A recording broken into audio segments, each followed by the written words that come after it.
ready for another lesson?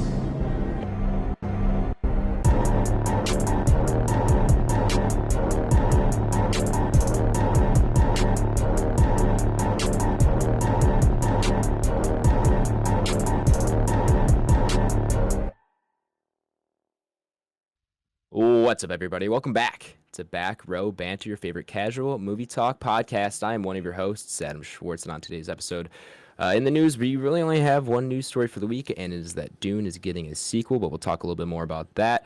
Trailer talk, we have the Uncharted trailer. It is finally here. Will it be any good, or at least does it look any good?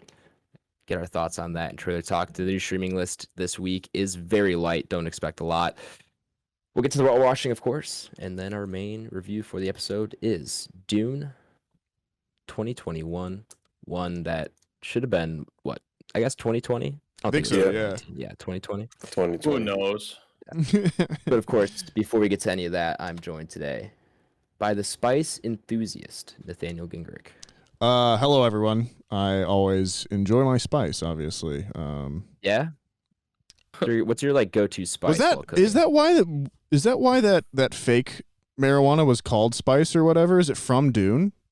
Oh, I have no idea. I wonder if that's what it was. That'd be You remember like hilarious, hearing about that and like you were probably too young, but you Blake and Tyler, you remember hearing like when they had all that like synthetic drugs for a while, and I'm pretty sure one of it was called spice. I don't know those. Yeah, things. I can't pinpoint. All I ever heard about it was bad stories. Yeah, it was just sounded like it was like for like 6 or 7 months. It was like, yeah, people's brains are melting off this weird fake marijuana, but good to go. Yeah, not a fan of that spice, but Dune spice seems cool. Dune spice. Dune Yeah. spice. Dune spice. Who else is Do out you here? like cooking, Nathaniel? Do I like cooking? Yeah. What's your go-to spice while cooking? Oh, yeah, honestly, like as lame as it is, I just like salt and black pepper. Like that's Yeah. like it's all always you a good one to go for me. Sure. Can't go wrong. If I am adding flavor, a little garlic, something like that. It's always a good one. I feel very basic with this stuff. Tyler's a big I feel like cooking spice Waz enthusiast. would have a great answer. Waz would throw some. Yeah, Waz has got a couple wild different thing out there. seasonings he goes for sure. But Yeah. I'm much more plain with that stuff. I like to let the flavors of the food do the talking. Ah, okay. Yeah. You don't need much else. I see. Also joining us today is the Dragon Flyer, Tyler Vidalis. That's dope. Like Tadak Yeah. Makto. What did you just say? It's from Avatar, bro. Come on. I was gonna say I I'm didn't- pretty no, it sure didn't that's an really come Avatar through- it didn't- reference. It didn't come through clearly for me, and I was Mm-hmm. It was his not really Navi. sure. His Navi Avatar since, pronunciation like 2011. So. was on point. Yeah. How you doing, Ty? I'm good, man. Doing a I'm lot of always dragon down flying? to fly a dragon, too, by the way. Yeah. Always down. What, would be fun. Is that does, like a does bucket anybody list? have a favorite dragon? Favorite dragon. The Rain of Fire ones. Those ones are pretty cool. Sure. I really sure. like those ones. Sean Connery as Dragonheart. Yeah. Does Any other- Gyarados count? Yeah, Gyarados is a dragon. Dragon Then type Gyarados Pokemon. for sure. Yeah. I was wondering if anyone was going to say a Pokemon along the terms of like Charizard and I was thinking maybe like Dragonite, just because he's really good. I always like His Dragonair design's better. pretty stupid. Dragonite's dope. Yeah. Blake, any favorite dragons? I almost said dinosaurs. Dragons. Well, I mean, are dragons dinosaurs? Oh, That's boy. the bigger question. Well, that's a discussion for another podcast. The newest big cryptid Blake, the new cryptozoology podcast. Favorite dragon? I don't know, man. I do like the dragons and How to Train Your Dragon. Cool. The I'm down with that too. What was the female one? The white one? What was her name?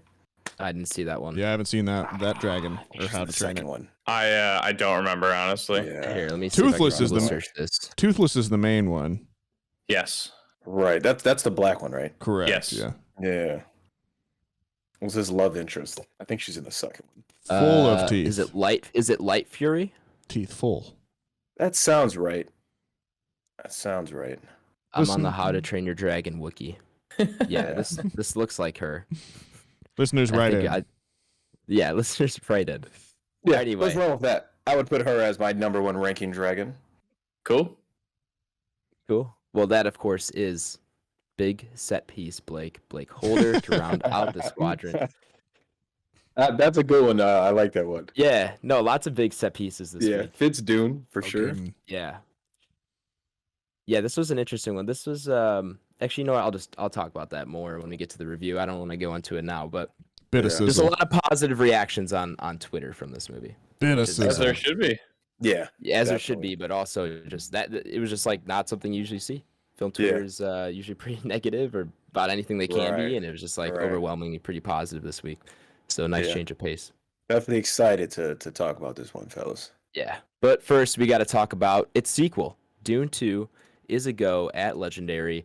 I was kind of shocked to hear this news because I assumed that if they were planning on making this part 1, that part 2 was probably already approved. But maybe it was and they just announced it officially. Like, I don't know. Or I don't know, obviously, what the situation was in the studio. But they obviously had plans for this. As you know, if you saw the movie, the opening title card, whatever it is, has part 1 under it. So obviously makes you assume that there's going to be some kind of part 2. Yeah. And it's been officially greenlit, and the tentative release date is October 20th, 2023. So about 2 years away. Yeah, that's barring any pandemic that delays it 3 more years. No, you go ahead, Blake, because my thing's kind of like it's a later question. So you go ahead. Sure. I mean, I'm pleased to say that they went ahead and greenlit. I think they pretty much did that right after the opening weekend, and I think they kind of saw the figures and were like, okay, I think we can go ahead and do this, because we've been on record saying that Denis V doesn't have the most commercial success behind his box office numbers, right? Right. And I think that was probably going to be the telltale, or if this went out and did, I don't know, like 15 million or something of that nature, right? Then it'd be like, yeah, we probably won't do a part 2. You know what I mean? Sure. Great movie, but we just can't afford to take a loss like that. Yeah, that's a great point. So it was pleasantly surprised when it had good box office numbers. I was like, okay, I think we may be okay, and definitely happy, certainly happy. Yeah, that was my question. Go ahead, Nathaniel. That's okay. Sorry, Discord delays getting us, folks. No, it's all right. That was my question: is how bad do you think this needed to bomb for them to not put it forward? Because they had to have some idea based on how Blade Runner. You can't back edit that after it was already box office. Right. Like they had some idea. Like, and maybe the pandemic helped in some ways. If they were just like, yeah, this is going to be less than normal. But like, I just remember, your Blade Runner 2049 just did not do that great. Yeah. Arrival did well. I think that did high 20s. I think, or something of that nature. Arrival did decent, and I thought. It's crazy to me that this is the movie that it is without there being a set plan for the sequel.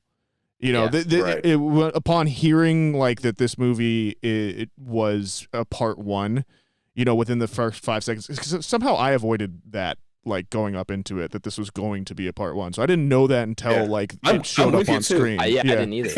And so there's really no indication. And then and it is 100% a part 1. Like non-spoilers as much as we can here, but it is pretty dedicated to being a part 1. And so I'm shocked that they had this script and this kind of thing, and they didn't shoot it back to back, a la a Lord of the Rings or something like that. Right, and not already have part 2 good to go. Basically, Because, this would have been a crazy stance to end on if there was never a part 2. Right. To your point. And I feel like going into it knowing the box office of Blade Runner 2049, like I'm shocked that Denis V got them to sign off on the movie that they did. Just knowing that I feel like this is a big risk. Just long story short, I feel like this is a big risk overall, and hopefully it seems like it's paying off, kind of as we've talked about a little bit, but as it stands today, it looks like it's made $223 million in the box office, and that's also including overseas. Yeah, and I do want to say I believe this released a week before it here. It released internationally in Europe and stuff a week before it did here, and it was released to streaming, and it got leaked. So there was a lot going against it ahead of time, too. So all good things from what we've seen in terms of health and the stuff. So there was a lot of things going against it, but I'm happy to see it's getting part 2 of what I think it deserves. Yeah. To your point on this, it looks like opening weekend here for domestically was 41 million. Okay. To put it in context, Blade Runner 2049 was 32. For its opening weekend or and- total? Opening weekend. Okay. 32, and they kind of pretty much considered that a flop based off the budget of that Mhm. movie, right? Yeah. And then so I think that certainly makes this his most grossed film, right? Opening weekend for sure, because I Yeah. don't see Arrival. I haven't checked, but I don't see like Arrival, Prisoner, Sicario, anything of that nature beating any of those two Yeah. movies in the box office. The only one I would think might be Arrival, but yeah, I think overall you're correct. probably good bet on that one. A good old bet. But yeah, it's good to see, even with pandemic numbers and everything, that it's beaten 2049 too. Definitely. Good, yeah, definitely. All right, well, that's the only news story we had this week. We're going to go ahead and I guess just move to trailer talk, where we have the Uncharted trailer, gentlemen. You have all seen this. I'm assuming it was playing before Dune got released Yeah. last week. How are we feeling? Because this, I'll be honest, I'll start it off here. This is the best looking video game to movie adaptation trailer that I've seen. I'm not going to say it's the best, video game to movie adaptation I've seen, because obviously I haven't seen the movie yet, but like looking at this trailer, Right. this has excited me more, and I felt the best about this trailer than really any other video game movie adaptation before.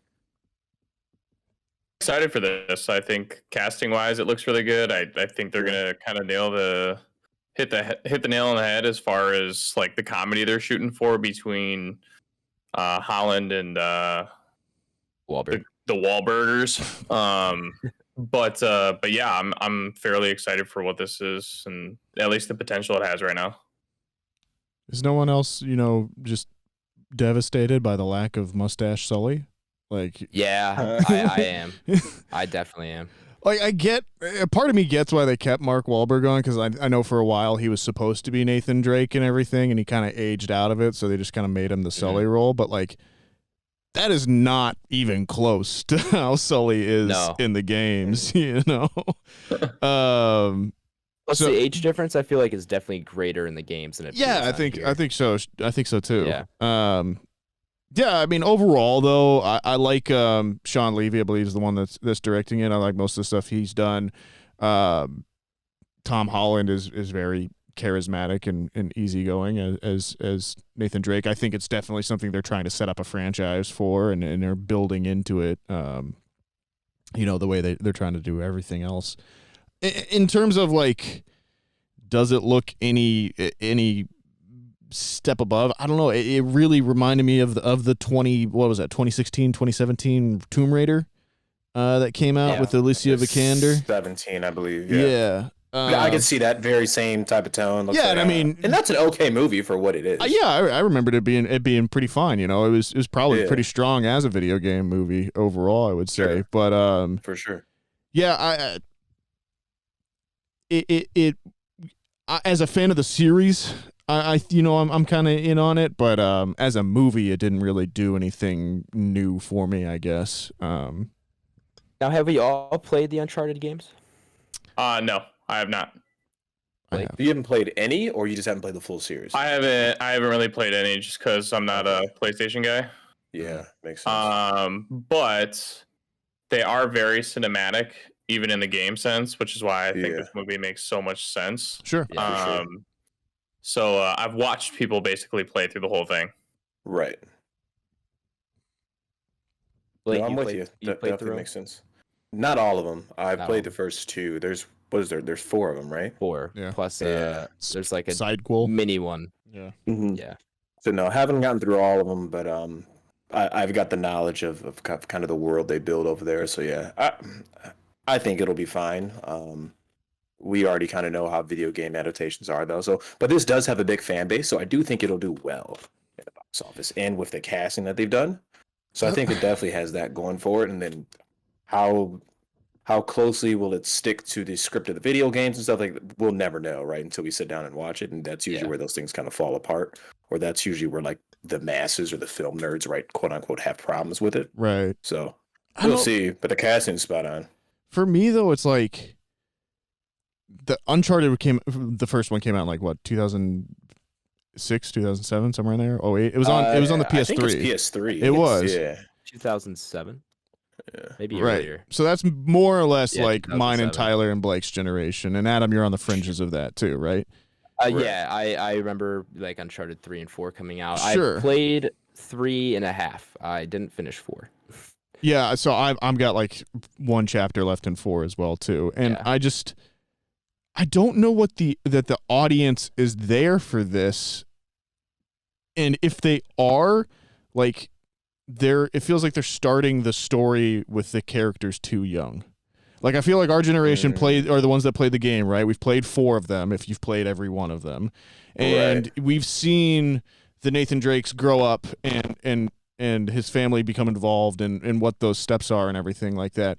And now, like, I feel like we're to the place of, I don't need to see a young Nathan Drake storyline. You know, if I wanted to get a Nathan Drake movie, I feel like I want him to be kind of established at that point. And obviously they don't want to do that because they want to build as big of a franchise as they possibly can. But I just don't know that. Right. I think the fourth game came out in 2016? It's 2021 at this point. It's been a minute. Right. Yeah. And so, there's 7, 8-year-old kids now that they're expecting to go see this movie that they don't really have much of a context for Uncharted. I don't know. I don't know how it's going to go, but Fair point. I'm excited. I'm excited for it. I love an adventure romp in the jungle, so get me involved for that. For sure. Well, that's the other thing about it too. Like, this is extensively, you already mentioned Tomb Raider, and it's also kind of along the lines of like an Indiana Jones. Like, those are movies that appeal to wider audiences, regardless of if you've seen the games or not. So I think that's also where they're kind of looking for. But I guess people to go and watch. In a year where you had Jungle Cruise, is this going to stand out above that? And you've got National Treasure 3 coming out on Disney Plus or whatever. Fair. Fair. I don't know. I just I hope it does well. I'd like to see this. I'd like to see this as a franchise that does well. I'd like to see this as a movie franchise, because I think, as Tyler pointed out earlier, it always has been very cinematic. So I hope they do it well. I hope it turns out well. Me too. And let's not forget the fact that regardless of how good the movie itself is, it's Tom Holland and Mark Wahlberg together. That should be a good time. Right. And that's what's going to get people to sit in seats. Yeah, that's another thing too. That's another thing that even if they don't know shit about Uncharted. Audience. Yeah, exactly. If the wider audience can relate to those two actors for sure. And for sure. They know who they are. Yeah, that's set to release currently for February 18th, 2022. So we're only a few months out from that. Yeah. Maybe we'll get around to a review of it. You Could never be know what we're looking at around that time. Yeah. Speaking of time, it's time for Adam Schwartz's completely subjective new to streaming list for the week of October 24th through the 30th. It's a light list this week, boys. Really only 2 things coming for the entire list. Netflix is getting Army of Thieves, the sequel to Army of the Dead. Prequel. Prequel. That I believe comes out the 29th or the 30th, one of the two. Okie dokie. Probably Friday, so that's what, the 29th? I feel like I'll give that a watch. Let us know how it is. I don't think that's not one I'm like gonna, sit and wait for it to launch at midnight. Don't know when if or when I'll get around to that. But if you watch it, enjoy it, think it's worth a watch, or if it's in similar, better quality to Army of the Dead, maybe I'll throw it on at some point. Yeah, I might get it you to have to keep us on standby. I might get it to it next week because I want to kind of finish out with horror movies this month. But I do want to check that out. I think I have a sneaky suspicion it might be a little bit better than the Army of the Dead, but we'll see. Okay. Yeah, I wouldn't be surprised either. We'll see. Well, that's it for Netflix. Amazon Prime, Hulu, got nothing coming for you. Light list for them this week. And then HBO Max, you're getting In the Heights. This debuted on HBO Max, but then of course took it off. But it's coming back for you to stream there. If you want to watch that musical. Nathaniel, you saw it. You enjoyed seen it twice. Overall, right? Yeah. Twice.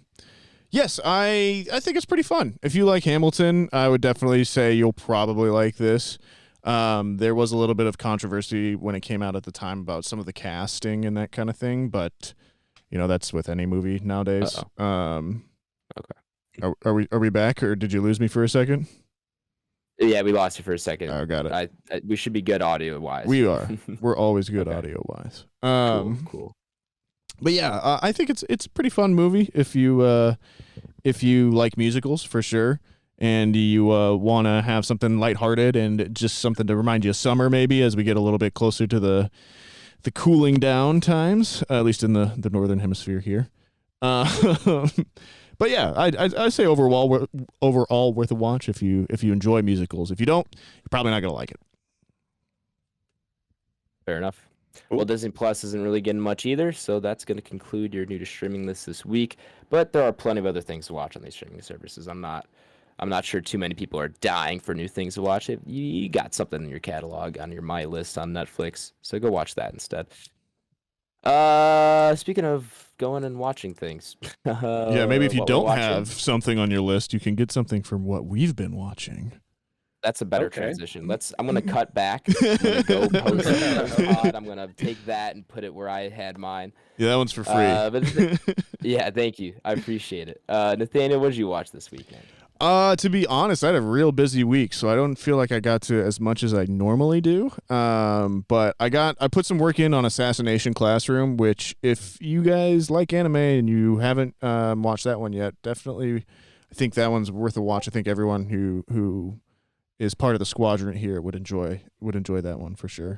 And it's pretty short too. It's only like 2 seasons, so it's not bad at all. I kept on with Ash vs. Evil Dead as well. Definitely enjoying that one. Feels like a good year for that, where that kind of absurd dark comedy is really helping. But yeah, I've been enjoying that a lot. If you've seen any of the Evil Deads, watch those and then watch the series too. If you haven't seen the series yet, I think it's definitely worth it. I kind of talked a little bit at pre-pod, but if you weren't listening or that didn't make it onto the cut, I've been visiting some family for the last couple days down here in the southern part of the state. And one of the things we watched was Only Murders in the Building. It's on Hulu. Have you guys heard about that yet? No. Is that a TV show? It is, yeah. I think it's. Okay. I don't know if it's going to be an extended series, but right now there's been 1 season so far. I'm pretty sure it's just wrapped up. It stars Steve Martin, Martin Short, and Selena Gomez. But the Martin Short and Steve Martin are kind of like playing aging stars. You know, Steve Martin plays a character that was like on a 90s cop show, and then Martin Short plays like a Broadway director, and it's set in New York. And they're basically and Selena Gomez also lives in the building as well with him, and they witness a murder in the building, or they find a body in the building. They're all obsessed with true crime podcasts, so they try and create their own true crime podcast around the murder that has occurred in the building, so simultaneously kind of investigating it and reporting on it as well. And obviously Steve Martin, Martin Short, hilarious guys, so everything that they have an ability to make any line funny and everything. So it was really kind of cool to just sit down and watch those guys work and everything. And it's been a fun show. So definitely a little bit of a recommend if you want something kind of lighthearted or funny. Definitely worth checking out on Hulu. Yeah, I've heard mixed things about that. But, really? Or is it on Hulu or is it on Netflix? I watched it on Hulu. Okay, I could be wrong. I thought it was a Netflix one, but yeah, I mean, I've heard some people say it's like really good, but I've also heard some people say it's fine. It's definitely, I think, for fans of like Steve Martin, Martin Short, that era of comedy. You know, it's not particularly modern in its kind of comedic stylings, but it is definitely, I still think, pretty funny overall. Tina Fey makes a cameo as like one of the as the host of like an NPR style serial podcast, which I think is pretty great too. And there was a Sting cameo as well. That was really funny. But yeah, I think I've been enjoying it overall. But I can definitely see how it wouldn't be for everyone. Yeah. How does Selena Gomez fit in with Martin Short? You know, honestly, it's been kind of interesting. It's really kind of nice to see them work together. I feel like they have a pretty decent chemistry with one another and stuff. And they're both just kind of like weirdly sweetly just kind of adopted. They're like, yeah, we have a friend that's a girl and they're like mid to late 20s. She's pretty cool. Like she helps us out with the podcast and like that. So yeah, I'm only like 4 or 5 I think I'm 4 episodes in, maybe, and I think there's 8. So, and they're only 30, 40 minutes at the most. So, but yeah, I've been enjoying it overall. It's not people that I would have expected to enjoy working together, but as something to watch when you're with a family and anything. I've been that's an interesting bunch, right? Yeah, those 3 together. And Selena Gomez is definitely the outlier there, but glad to hear it's working. And so kind of the last thing I got to this week besides Dune was actually another thing on Hulu, which I'm going to say I think Hulu and HBO Max are probably the 2 right now with the best horror movies like collection right now. Hulu's got some good stuff. But I've been kind of working through a lot of their Huluween stuff, and this week I got to The Lodge, which I had been waiting to see. Yeah, Blake, have you seen that one yet? Yeah, I did. I caught that. Oh man, maybe about 7 months ago or so. Okay, 7 or 8 months ago. So I've only seen it one time. Pretty good though. How'd you like it? Yeah, I like figured it out with like 15 minutes left, I think. And it's kind of similar to Malignant in the way of like once you know what the story is going to be and you fit the story together about 10 minutes left, like that's kind of the end of the movie for you. You know, you kind of almost check out a little bit in some ways. But what I will say is I think as an atmospheric movie, it is very good at making you uneasy and not knowing exactly what's going to happen next, what is true and what isn't. I think if you're familiar with the directors, they did another movie in 2015, I want to say maybe, called Goodnight Mommy, that was in German. But I want to say it was also on Hulu at one point. It might still be. But that was kind of a very similar storyline in some ways. So I feel like if you've seen that, you can see in some ways where this story might go. That being said, I haven't really even talked about it at all. It's called The Lodge. It came out in 2019, but I think it wasn't actually released until 2020. Stars Riley Keough.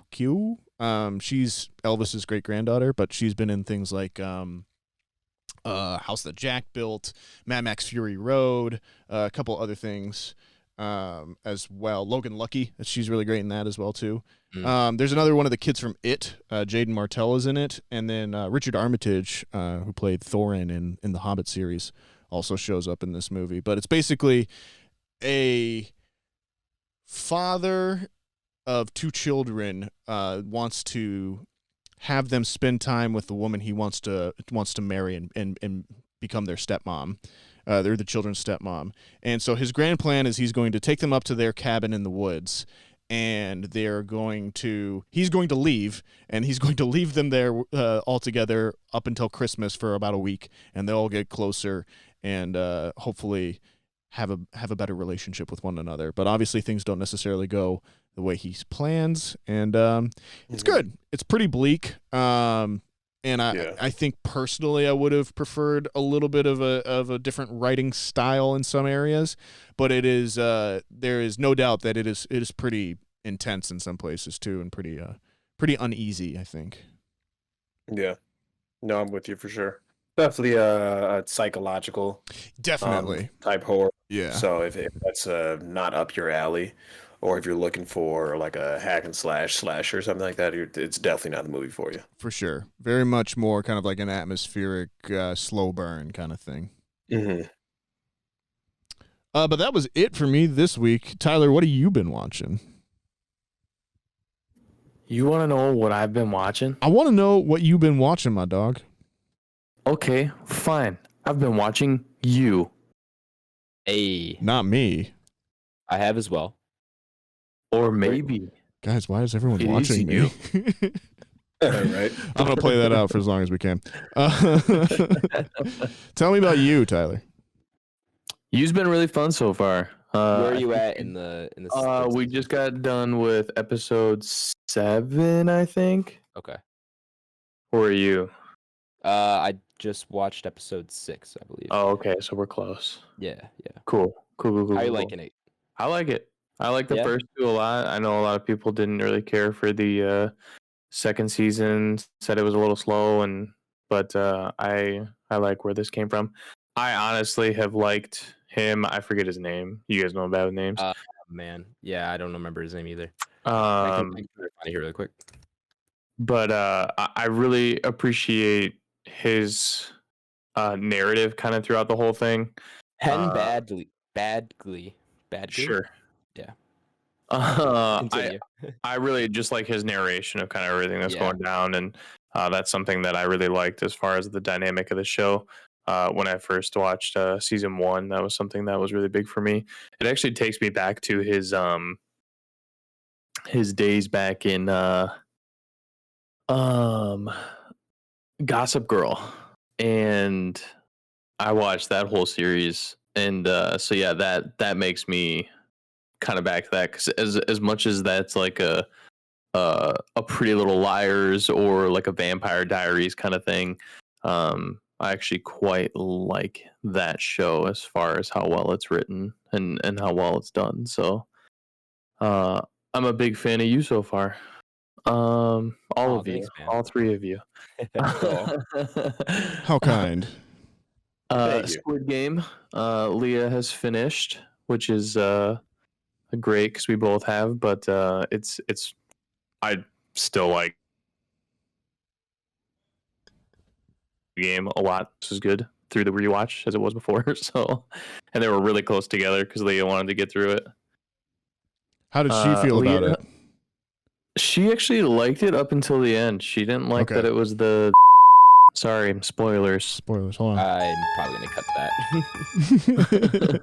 I just played the spoiler sound. So yeah.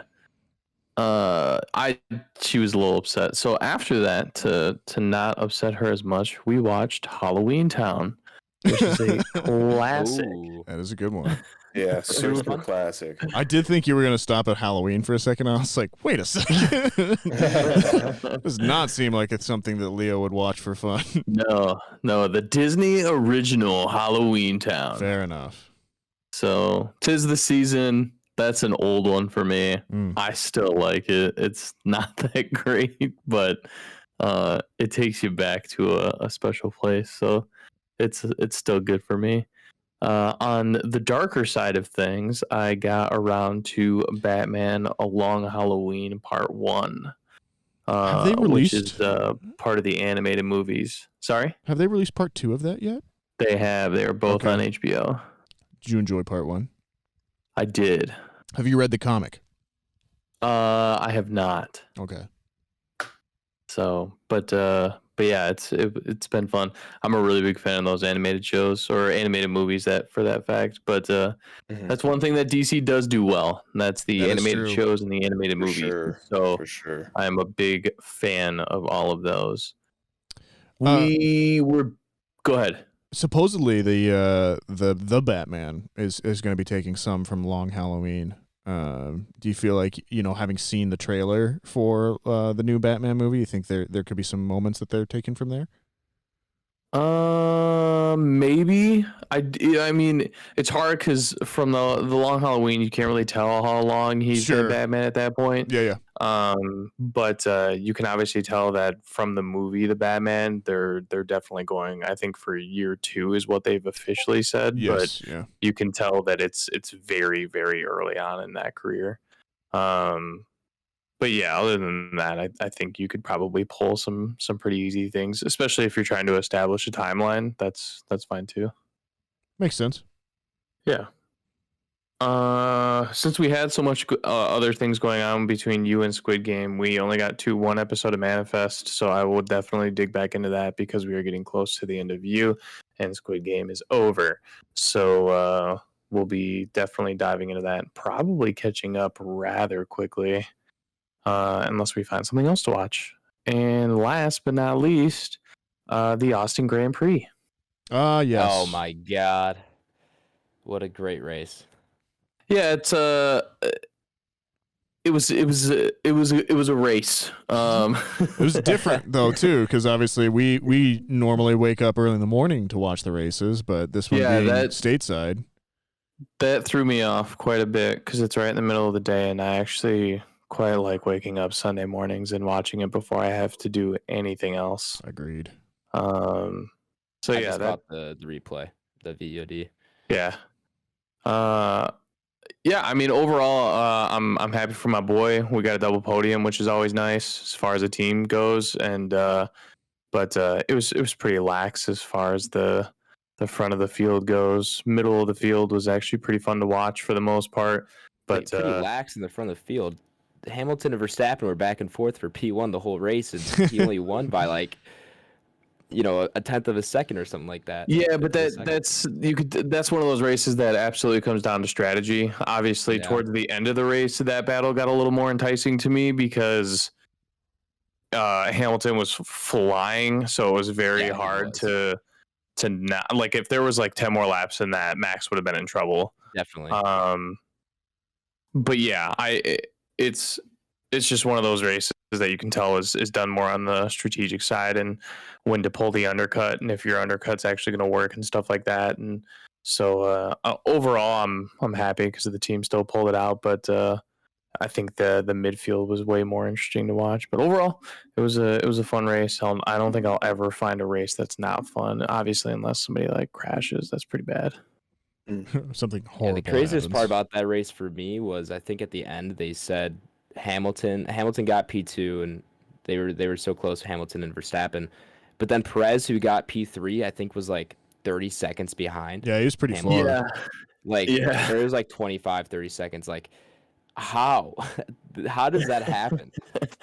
A lot of it is just because you can just absolutely see the difference between those two and the rest of the grid. I mean, I think Hamilton was kind of in a league of his own for quite some time, and I think it's pretty fun for him that he's got some actual competition out there now, and you can tell that they've been having fun with it, and obviously they've been competitive so far. So I'll be excited to see where it comes out at the end of the season here. But We got but what, yeah. 4 more? Yeah, it's just I think it's fun. It's so close too going into Yeah. the end. Like I think the last couple of years, obviously, I think Hamilton's like won the Austin Grand Prix, and that's been it for the season for him. Like he's won the championship based off that.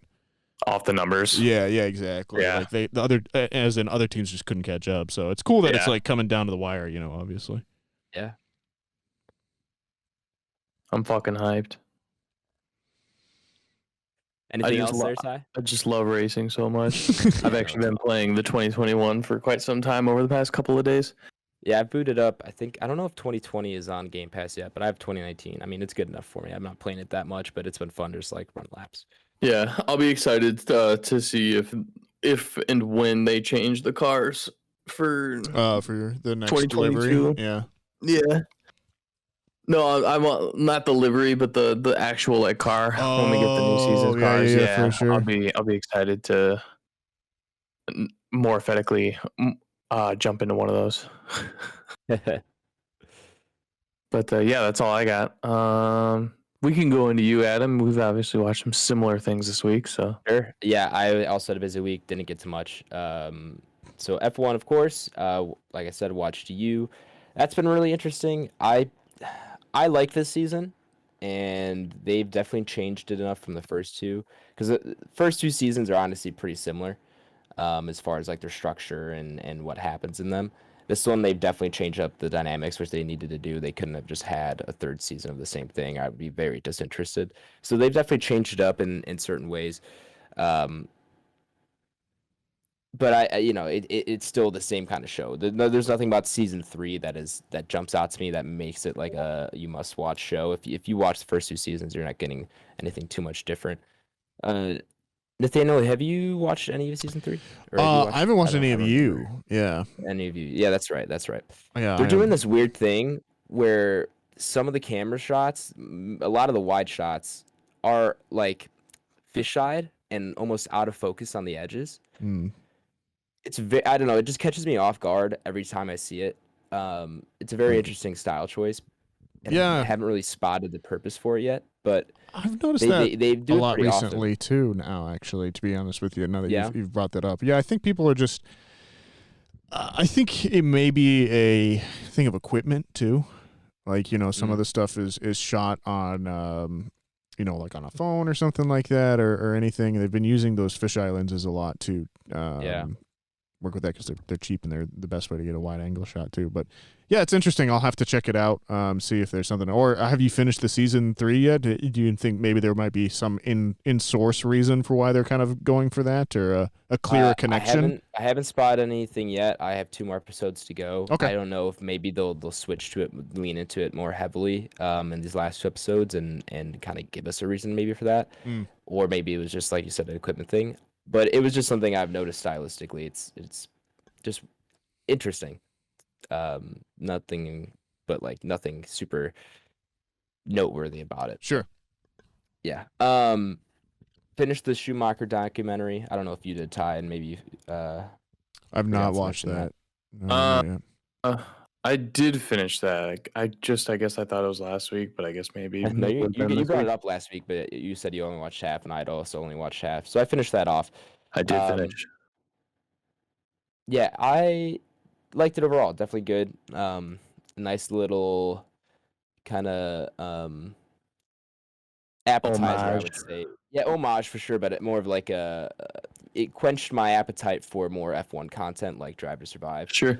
And it held me off a little bit longer until season 4, whenever that comes out. I mean, it's going to be probably not till like March or April, so we got a long ways to go. But between that and I'll put on Rush one of these days, I think I'll have my my appetite quenched. Just say you got to watch Rush. Yeah, I do need to get around to Rush. That's going to probably be one of the next time I have time, like 2 or 3 hours of spare time, which is not very often. I will get to probably that be one. putting that one on. Yeah. Always a good choice. And then something I forgot to mention last week was I watched Dave Chappelle's new special, The Closer. Okay. I enjoyed it overall. I've always liked his stand-up. Obviously, there have been claims again of him getting canceled and saying all this shit in his stand-up, and I don't know. I don't really have too much to say about it. I think at this point, you kind of know which side you stand on. I personally don't find too much issue with what he's saying, but I understand why people do. But the things that weren't controversial in his special release, not super hot topics, but were funny, and I think overall it was a good special. Mm-hmm. But yeah, that's it from my list. Blake, why don't you finish us off here? Oh yeah, looks like I'm gonna have the longest list here. It's probably the first time in a while. So did you have some time off? No, I didn't. Just really putting in work. Yeah, man. You guys had some travel, right? Then I know Ty's been working as well. So yeah. I'll just kind of jump into it. So the first thing I watched last week, I actually watched Dune 1984. Oh, okay. So I watched that just so I can kind of get some background on seeing Dune 2021. And that was pretty good. So that's on HBO Max as well. That, however, tells the full story of Dune, the full story, quote unquote, right? I'm sure there's so much more backstory and side characters, things of that nature in the novel. But it's not a part 1, part 2 per se, right? So you get the full story of Dune. So I watched that just so I can kind of get some knowledge. It was okay. Different type of film though. That's made from roughly 30 years ago. So totally different type of movie. But it was definitely good to be able to like meet the characters and get the background and things of that nature. So that was definitely valuable. So we'll have to kind of talk about how you guys feel about seeing Dune 2021 with kind of no background. But it looks like you were able to kind of follow the story for the most part. So, yeah, anybody who cares to see the full story of Dune, feel free to watch that. It's on HBO Max. It is kind of a harder watch, though, as I've said. So, I mean, if you're not really a film nerd or any of us, you probably won't be able to sit through it because it's like 2+ hours as well. So that's David Lynch. That directed that one. Yeah. So it was good, though. Definitely good to get the background. On Saturday, I did a double feature. Watched Dune and then I end up watching The Last Duel. Okay. Yeah, I caught that at the theater. That's the one with Adam Driver, Ben Affleck. What's the actress name? Is it Jodie Comer? Something like that. I may be losing it. But yeah, so I caught that. And that was actually a really good movie. But I think that thing is just plummeted in the box office, and I think it's done terrible. Yeah. The only reason I even knew that movie came out was just regularly going to the movie theater and seeing it in reviews. Yeah. Yeah. I think that's. But yeah, I caught that. Go ahead. I think that might be Ridley Scott's first one since Alien Covenant. It is. So that is Okay. Ridley Scott, and he's got that. And what's the other one he's got coming out? I see the trailer all the time with Lady Gaga. House of Gucci. Yeah, House. right. So that comes out probably the next few weeks or so, or next few months. But yeah, so I caught The Last Duel, and it was pretty good, man. I would recommend it to all of you guys. So it's kind of a story. It is kind of like a woman's empowerment story as well. That's kind of like the very surface level of it. But yeah, you definitely kind of see a time of these people going through courthouses and prejudice and things of that nature at a completely different time, right? A woman's word doesn't really carry that much value then. So then they kind of have to go into this duel to settle their indifferences. So yeah, really good, pretty long, and it's kind of repetitive a little bit. They do a really interesting thing, or Ridley Scott does a really interesting thing, I should say, where something happens that's the main point of the movie. And the entire movie, you pretty much see it 3 times because you see it through each person's point of view. So that's really interesting. So you see like one through Matt Damon's character's point of view. Then you see one through Adam Driver's character's point of view. Then you see one through Jodie Comer's character point of view. So it just kind of get a little repetitive in the middle because you're like, oh my God, I'm seeing the story. But each one has little different details where the dialogue may be different each time. Somebody's gestures may be different each time to kind of imply how people deal with like trauma and things of that nature and how they remember things. So pretty good film though. I would recommend it. So if you guys can get in to see that, I think you all would like it. I end up watching The Vigil on Hulu. Oh, yeah. Bouncing around for a while. That was another one that's definitely on Huluween that I've been wanting to check out. Yeah, it looks man. scary as hell. Hulu. Yeah, finally sat down and caught it, and I liked it. I liked it. Was it scary? I'm sorry. What was that, Ty? The Huluween comment made me laugh. Oh yeah. That's like their headline in there. They knocked that one out the park with that one. Dude, they did. That's just so goofy. Yeah. But yeah, it was good, man. I would recommend it I think Nathaniel would definitely get a kick out of it. I think Ty might like it. Adam, I don't know if it's really up kind of your alley, but definitely good. It's background on that. It's kind of and there's kind of this guy. He kind of has to stay at this house, right? And because I forgot I believe they're Jewish. Yeah, it seems to be.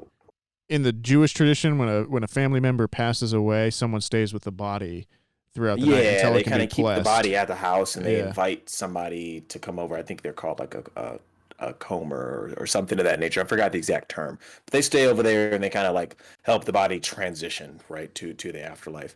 So this guy goes there and he's kind of his job for the night, and just kind of a lot of weird shit goes down. So pretty good, man. I don't mind it at all. It's a PG-13 as well, so it actually does really well for being a PG-13 horror movie. Is it kind of similar to the Autopsy of Jane Doe in that way of that kind of like you're there with the body and weird things kind of start happening around there, and it's kind of that locked room mystery sort of thing? Yeah, a little bit. This is because that's basically just one room. Yeah, I mean that's actually a really good talking point. So yeah, similar. I do think the Autopsy of Jane Doe is a better film though. Okay, in my opinion. But yeah, very similar to your point where it's character, body. The deceased character, their spouse is still alive, so their spouse is there every once in a while. But for the most part, though, it's main character, deceased body. Got it. Right? Okay. And then kind of whatever aberrations and visions come about. So yeah, that's cool. That's definitely a nice like Halloween one if you just want to kind of sit down and have something on over the Halloween. The last thing I got to was Till Death, and that's that Megan Fox. Movie where she's like handcuffed to her deceased partner, and kind of some it's like a home invasion-esque movie. Okay. And it's okay. You get to see Megan Fox on screen again. That's cool. Fun. But yeah, it's okay. I'm nowhere near as high on that one as I am in The Vigil, obviously, as you can tell. So yeah, but I mean that's like a background movie in my opinion. You can just kind of have on. It's very standard home invasion. She ends up combating these 2 gentlemen who break into her house. Nothing crazy, nothing groundbreaking, nothing you haven't seen before if you haven't seen any type of home invasion movie. So, yeah, that kind of rounded it out. Then I saw Dune 2021. directed by Denis Villeneuve, who we've gone on to say a ton of positive things about. And we're probably about to go. we probably won't have anything negative to say. Yeah, So we're about to say some more positive things. Yeah, let's jump into it, man. Welcome, listeners, to the main review segment of the podcast. Nathaniel, can you give any new listeners or ones that have just forgotten a rundown of how our review segment works? What up, new listeners, or maybe you've just forgotten, but the way our review segment works here at Back Row Banter is it is broken down into two different sections. One is going to be the non-spoiler section, the other is going to be spoiler section. It's pretty self-explanatory. In the non-spoiler section, we'll go through kind of the movie details, IMDb plot summary, who's in it, who directed it, what year it came out, all that good stuff. We'll go around the squadron, decide yes or no, do we recommend this movie? Gotta be a yes or no because there is no nuance on the internet. We'll also give kind of our initial thoughts, anything that stood out for us, anything like that. From then on, it's going to be spoiler section. I will play the spoiler sound. It sounds like this. And you will know if you haven't seen this movie yet that you can get out of here. But don't go for too long because please do come back. I'll play the spoiler sound again and we'll see where this movie ranks up on our entropy list. But in the spoiler section, we'll go into our deeper thoughts about the movie, any big spoilers or plot twists that happen, and kind of really dig into it. Get down, find out what we all think about it. And like I said, do come back for when we rank it on our entropy list, which is our big list of all the movies we've watched on the podcast, ranked. So that being said, Adam, please tell us about Dune 2021. This is, of course, Dune 2021, rated PG-13 with a runtime of 2 hours and 35 minutes. It was a long one, boys. It was a long one. Not back to back. I guess we just had No Time to Die 2 weeks ago, so two long ones. Directed, of course, by Denis Villeneuve, friend of the pod, or I guess we're fans. Fan of the pod? Friend of the pod. How would you phrase that? This is a Denis Villeneuve Stan podcast. Yeah, there we go. That's a great way to Let put it be known. We reviewed, two of his movies, Prisoners and Arrival. I don't think we've done anything else besides that. No, Both in the top 10. Both in the top 10. We'll see where this one ranks. Written by Denny V, John Spates, and Eric Roth. Spates is responsible for the movies like Prometheus. He did Doctor Strange. The 2017 Mummy movie. Ooh, boy. Not so good. Yeah, but Magic Blood. But no, he's got some good ones on there. And then Eric Roth, actually, I had to look into him a little bit more. He is one of the writers on Forrest Gump, as well as Benjamin Button and A Star is Born 2018. Ooh, that's a big one for you. Yeah, it is. You say Eli Roth? No. Yep. That's still a funny ass joke to this day. I'm gonna need a second. No. All right. And then based, of course, on the novel by Frank Herbert. The cast includes a rather long list, starting with Timothée Chalamet, which I think I found out today he just wants to be called Timothy. Okay. I don't know. I'm gonna call him Timmy C. Timmy C. I'm down. We got Denny V and Timmy C. Yeah. I feel like they should drop a mixtape. They probably could. I'd be enjoying it. It'd be really weird. Instead of Vin Diesel, I'm sure he's waiting around. The production on that thing. Yeah. The Rock, he's doing shit now. Yeah. Yeah. Denny V's Quebecian too, or however you say someone from Quebec. So I'm sure that'd be a really interesting mix of accents on that that mixtape as well. Also starring Rebecca Ferguson, Zendaya, Oscar Isaac, Jason Momoa, Stellan Skarsgård, Josh Brolin, Stephen McKinley Henderson. Am I missing anyone else huge? Dave Bautista. Dave Bautista. Batista. Yeah, he wasn't on. Oh, there he is. Okay. Patron saint of the podcast, David Dalsmachian, our boy. Dalsmachian. He might be one of the guys that ends up on the most entries on the entropy list. He's been featured quite a few times, I think. On this point. Who was that, Nathaniel? David Dalsmachian. This will be at least number 3. At least not more. He's in Prisoners. We'll circle back to that. Prisoners, Arrival, Suicide Squad. Oh, Arrival. So this is number 4. Yeah. I forgot he's in Arrival. Yeah. So, all right, we'll circle back. He's counting up. List. He's getting up there. But he's already tied for the most. So we'll see. If we ever do The Dark Knight, he might just jump on up. True. Yeah, I think that's most of the big cast here. The IMDb summary reads as follows. Feature adaptation of Frank Herbert's science fiction novel about the son of a noble family entrusted with the protection of the most valuable asset and most vital element in the galaxy. Spice. You know, on a different movie, a summary like that would piss me off. But because there's such nuance to that and like there's a lot going on in this movie, I'm going to give that one a thumbs up. That was pretty good. But I'll fill in the gaps for you here a little bit, of course. Sorry, I was giving you applaud there. Thank you. Yeah, so Timmy C, he's Paul. He's son. He's Paul. He's Paul. They make it well known that he is Paul. He is the son of, what was his father's full name here? Duke Leto Atreides, basically Oscar Isaac.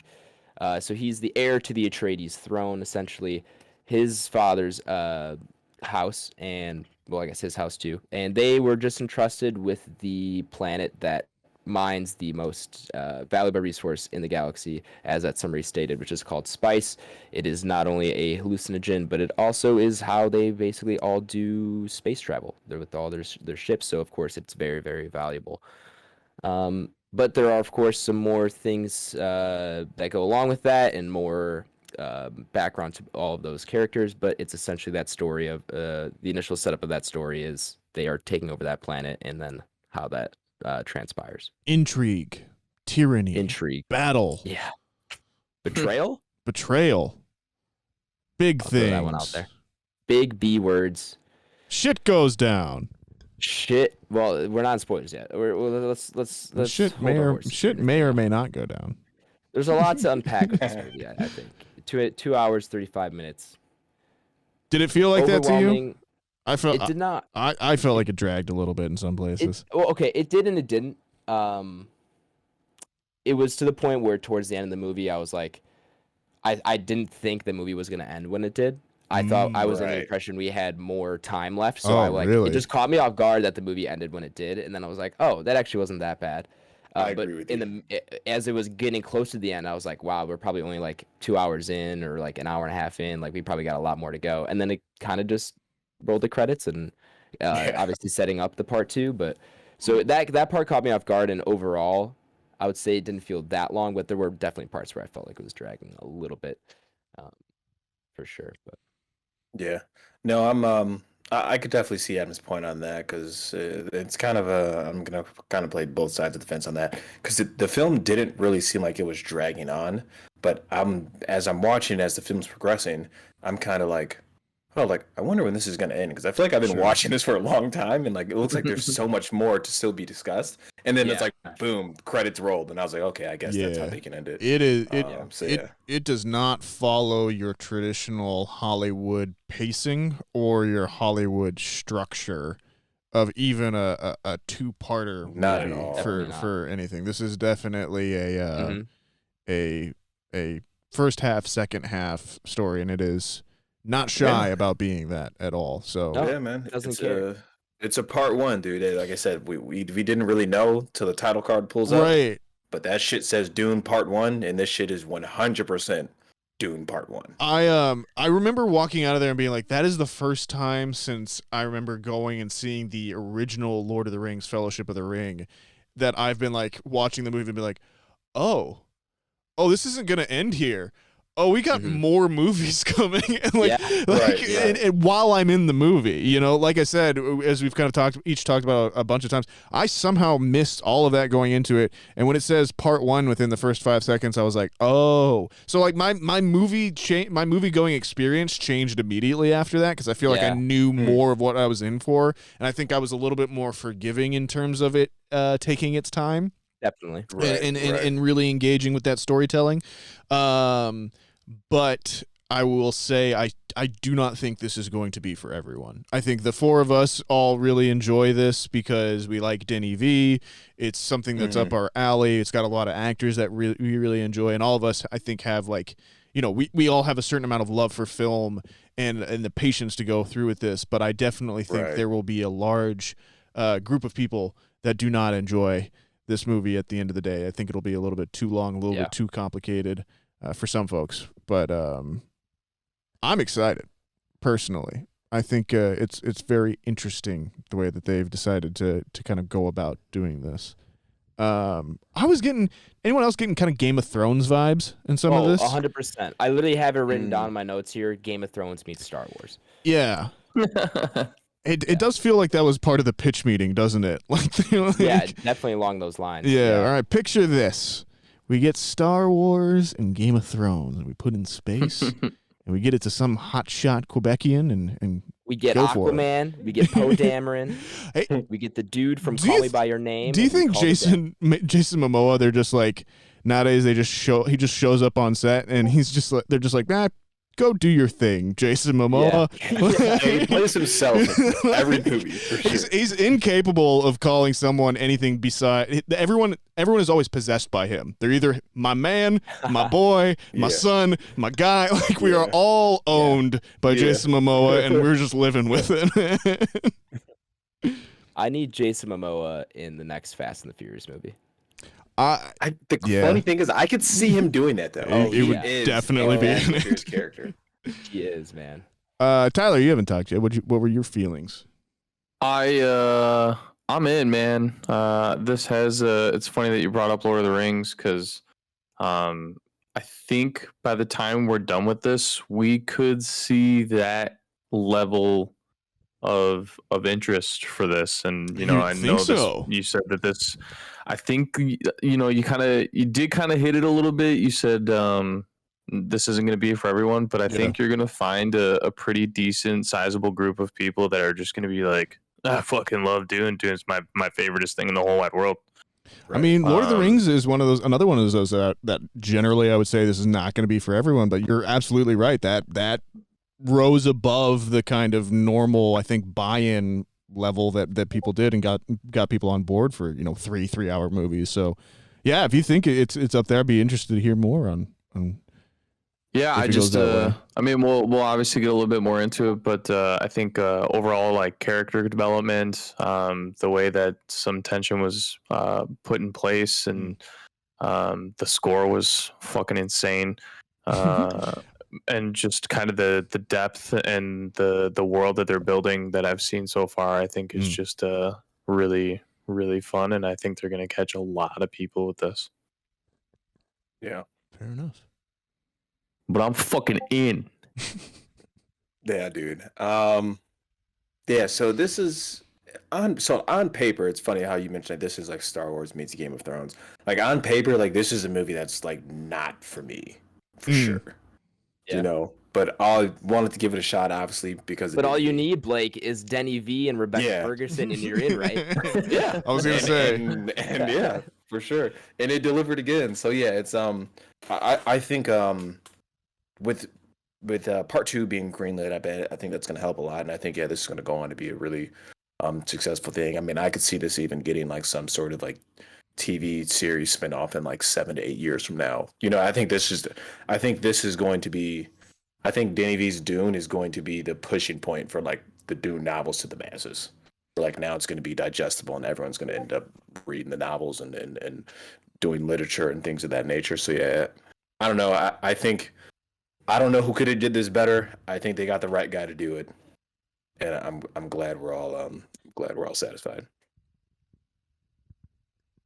There was a couple parts where I was like, this feels like it could be a TV series, and why didn't they do this as a TV series? But I think they did a really good job mixing, as someone coming into this with no Dune knowledge, really whatsoever. I thought, aside from a few moments where it was a little bit tough to hear people's lines readings and that kind of thing. Yeah, for sure. I think overall it did a pretty good job of relaying the information to you in a way that didn't necessarily feel overly like exposition heavy. It wasn't like it's not just an exposition dump. Right. It kind of starts with the Zendaya character saying, this we live on Arrakis and this kind of thing. But this could have easily also had 3 other like voiceovers from Paul being like, oh, I'm a kid on House Atreides, and this is my life growing up or whatever. But no, they, it's halfway through the movie before we find out officially that his mom, Jessica, is not actually married to Leto Atreides. She's a concubine of his or whatever, and she's kind of part of this order that's brought into it as well. Not really going too far into spoilers there, but it's I like the restraint that Denis V showed in kind of the storytelling aspect of it as well, of not just spelling everything out there for you as a viewer as well. Yeah, no, I'm with you, man, for sure. It's kind of hard to kind of teeter around. I definitely think we have to get into spoilers. Yeah, to kind of be able to discuss a lot of this stuff. So I do want to say I'm not 100% on this movie. I do have some criticisms. I didn't think Timmy C nailed it every time, and there's a lot of this movie that depends on him carrying it for everything. Yeah. And I think for as good as this movie looks, there was a couple times in it where I just went, man, Blade Runner 2049 looked awesome. And I was thinking of you watching this too, because as I was watching this, I was just like, man, this movie looks so good. And then I was like, this makes me want to go watch Blade Runner 2049. And I also kept thinking about Blade Runner. It's a different. I do think Blade Runner 2049 looks better than this, though, to be fair. But I think that setting is just, it looks so much cooler. That's the thing, though. And it is a different cinematographer. You know, Blade Runner 2049 shot by Roger Deakins, who is most people consider maybe one of, if not the greatest cinematographer of all time. So there's a really good reason that movie looks as good as it does. But I think you also bring up a great point in that Dune just doesn't have as much stuff to show. You know, part of the movie is just that it's big and empty. Like, that's part of what it is too. So I think overall, but they nailed that though. Yeah, they did a great job with that. Overall, I think for sure. And I think as kind of like, well, we'll talk about it more in spoilers. I'm a recommend. I'm not 100% recommend, but I definitely think the majority of folks will definitely. It's worth seeing. I think this is one to go out and see in theaters. Mm-hmm. Yeah. IMAX, preferably. Yeah, just really quick, the cinematographer on this one is, I think it's either Greg or Grieg Fraser, who did Zero Dark 30, Killing Them Softly, and like Rogue One, Vice. So he's done a lot of good stuff. Okay. Foxcatcher is another one on there. Yeah, I can definitely see that style for sure. Mm-hmm. Yeah, as I'm listing them off, and I can see it too. For me, this Blade Runner 2049, I would probably have to go rewatch that to compare visually how it compares to this one. But you know, as I'm sitting in the theater, I'm just like in awe of what I'm watching, and even now I have it on in the background here with just no audio, and just like this might be one of the best, if not the best, visually like aesthetically pleasing movies I've seen. Like, visually, this movie is on another level than 99% of the things I've ever seen, really. Yeah, you definitely got a good talking point there, and like you said, have it in the background. Like, that's kind of like the first thing I said as soon as I put it on today to record this. And like the opening scene, I was like, this movie just looks so good, dude. Like, there's just so many shots where I'm like, this just looks so artful, and like, if you just took a still from this and you put it and I framed it, I would just be content with having on my wall. Like, oh my god, yeah, dude, you can fucking take a still from damn near any fucking minute of this movie, and it looks good. Like, it's crazy, dude. Yeah. I'm with you, man. Only Denny V. So I'm with Nathaniel, though. I'm not 100% on this, but it's awesome. And as far as the recommend goes, I'm definitely recommend. I think this is one people, you know, regardless if this is your type of movie or not, and it's not for everybody, but like, this is at least worth trying to go see, just for how it looks and everything. But you know, there's definitely gonna be people out there that it's not for, and that's totally cool. But I'm a recommend for sure. Ty? I'm recommend. Without a doubt, and I am full blown ready to jump into this thing. Cool. And, did you see it in theaters, Ty? Did we all? I was going to ask you guys that. Did you guys all see it in theaters? But for me, no. I actually watched it in my living room, which we'll get to because I'm actually very kind of happy that I did. But yeah, as far as my viewing experience, I'm still very pleased at how this movie looked. Obviously, 4K and everything like that. So yes, right. But yes, I also saw it in theaters. Yeah, I saw it in theaters IMAX, and I recommend for sure. And like I said, it's not a perfect movie by any means, so we will kind of have some things to say about it, but definitely recommend. And I think I may even kind of challenge Nathaniel's of it.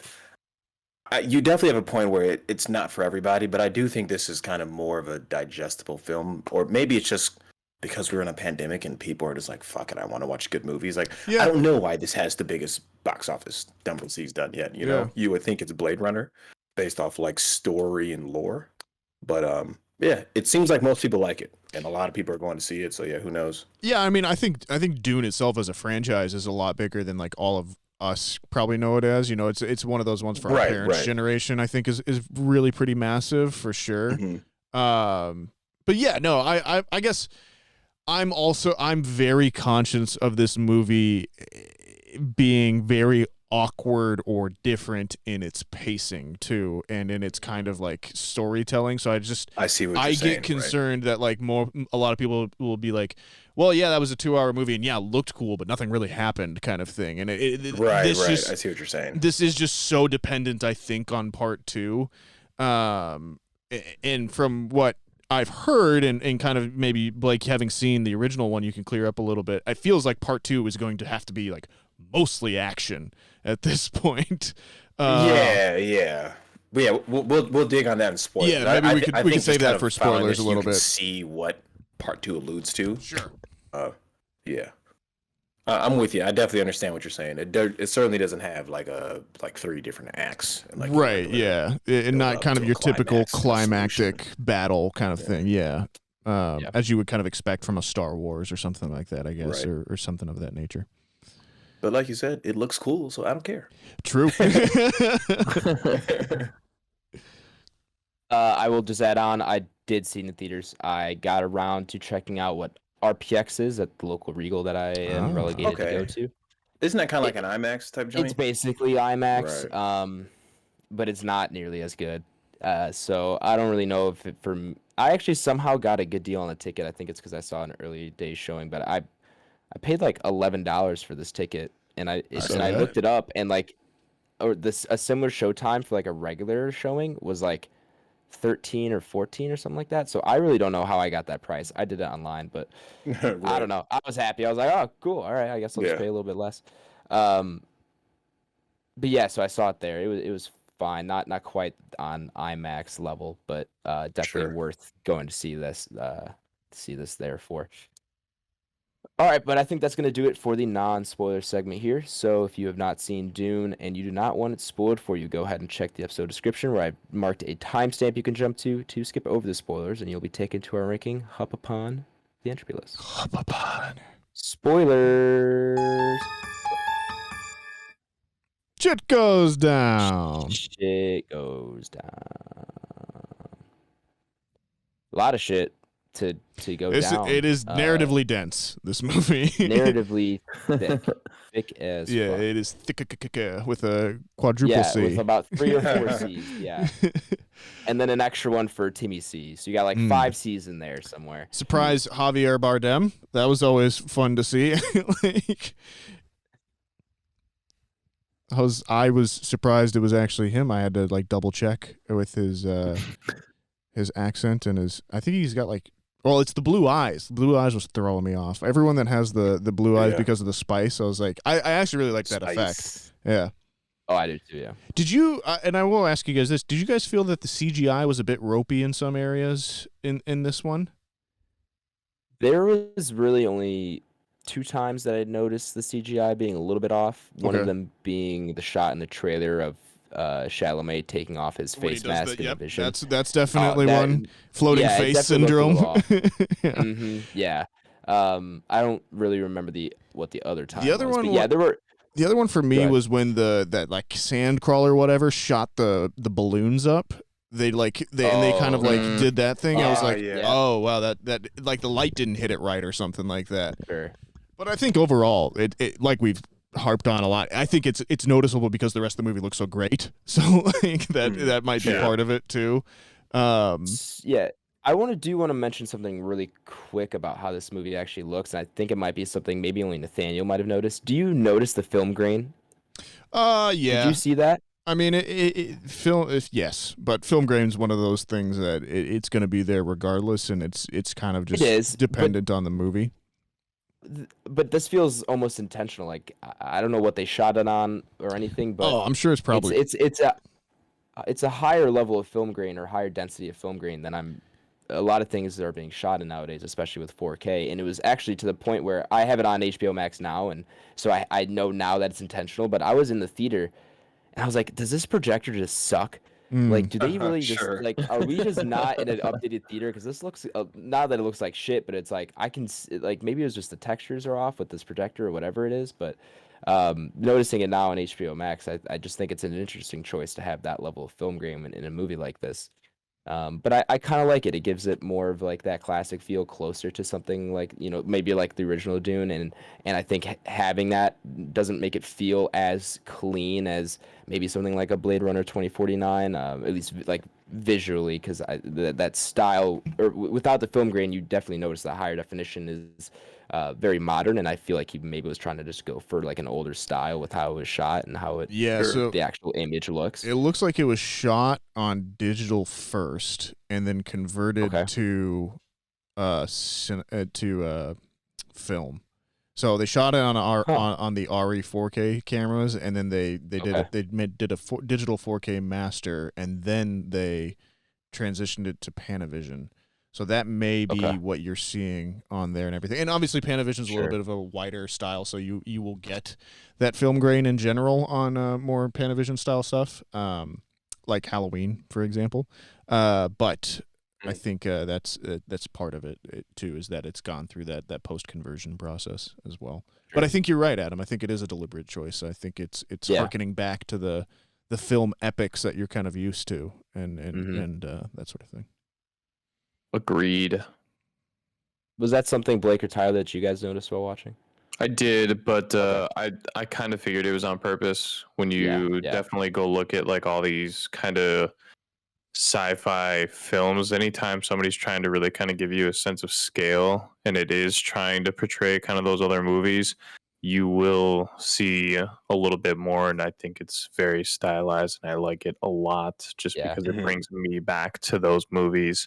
It gives me the sense of scale as far as like Star Wars and Blade Runner, and you get it when there's ships in the background or cities or a sunset. And so, I particularly like it quite a bit, and I was glad with the choices that were made. Yeah.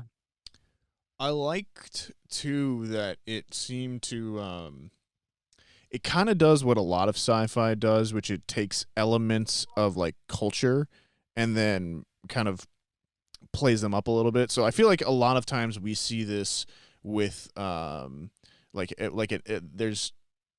we show movies that are in the future, there's a lot of like Asian style design choices a lot of times or something, in like your Blade Runner 2049s or something like that. Right. Or they'll be like, in Black Panther, it's the Afro futurism or something. But I thought this was kind of interesting in that it like plays into like this really weird like English culture in some ways. So there's just a guy on a planet charging into battle with bagpipes playing in the background. I'm like, this is what we need. Like, I love this. It's like, I love that level of insanity. And like, there's that, they're in these incredible futuristic rooms where like there are no lamps, there's just a robot that follows you around and illuminates wherever you are. I want one. right But then like there's I also saw that and I was like, this is the coolest thing ever. But then there's also like the taxidermied bullhead on the wall and everything, so there's this really weird disconnects of like the natural world and like elements that we recognize from modern day society brought forward into this world that's completely alien, that's 8,000 years in the future and everything too. Right. And I thought that was a really interesting kind of take on that, and what elements survived through that a little bit. Yeah, I think what makes it really kind of off-putting or interesting, right, is that, like you said, it is 8,000 years in the future. But as you kind of see through story and things of that nature, right? Like computers and stuff like are non-existent, and I think that's what like makes it really interesting because it's like, who the fuck would think in 8,000 years we wouldn't have, you know what I mean? Like, you would think like computers are going to do everything for us in 8,000 years. So that's definitely what makes it weird because you see a lot of like hands-on stuff and people have these powers and people are aliens and things of that nature and witches. Yeah. So it's weird. It's interesting. The world is definitely fascinating and they do a great job at building the world where like you feel like you're sitting inside of it, you know? Yeah. I couldn't figure out their shields for a bit. Like, so They were a little weird. Talk me out through this with you guys. Like, is it if something's going at it, it like slows it down? But then if you move slow enough, you can get underneath it, kind of thing. And that's why I feel like they're there to make sure why everyone doesn't use guns. Because like there's a moment where like Duncan Idaho gets shot by something, he kind of like swipes it away. But then there's another time where like if you get close enough to someone with like a knife or something, you can kind of get underneath the shield barrier and kill someone or harm someone that way. It seems. Yeah.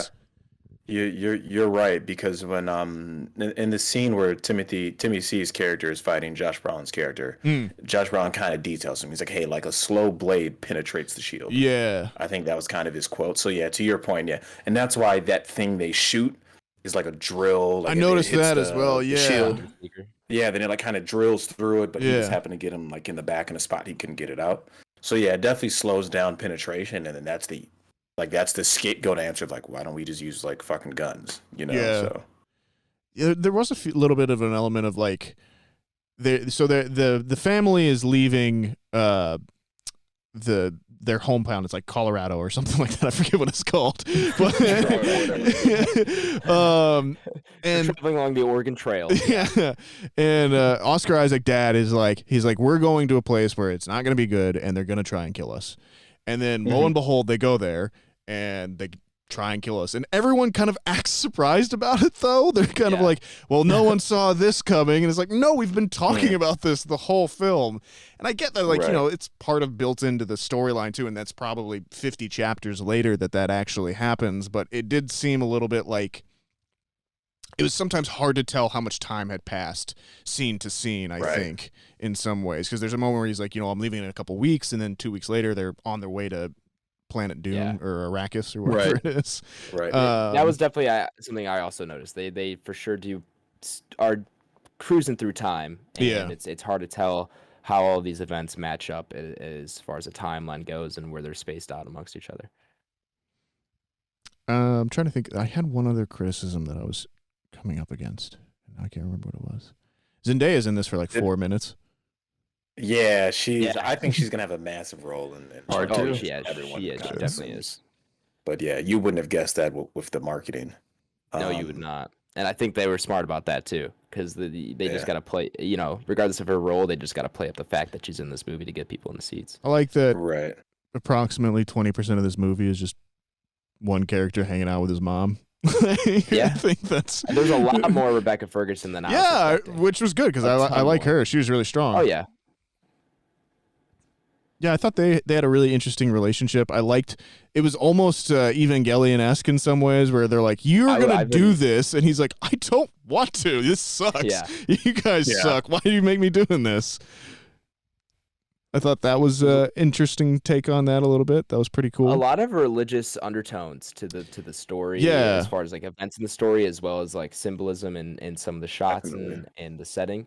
Yeah, which also I wasn't expecting, and you know, I've only seen it once, but I would really love to go back and dig deeper into what that's kind of there for. Is this just is Dune supposed to be, you know, like an interstellar Middle East kind of thing? Like, I don't know. Is this supposed to be an Afghanistan metaphor or something? Maybe like I just that? need to read the book, and that'll give me all the answers I need. Maybe I'll read the book before the second one comes out. Yeah. Well, they did say that this is going to be a large adaptation and to put on film. Yeah. I know that book is incredibly dense. So, Stellan Skarsgård. Did anybody? Go ahead. I'm sorry. Go ahead. Man. No, I've talked a lot. Go ahead. Okay. I was going to say this is just kind of for talk point, but did anybody notice the ship, the witches? I forgot what they're called. Jessica's master. The Sisterhood of the Traveling Pants. Yes, Yeah, let's yeah, call yeah. them that because I don't remember. On It's planet something Colorado. with Gwinnett something.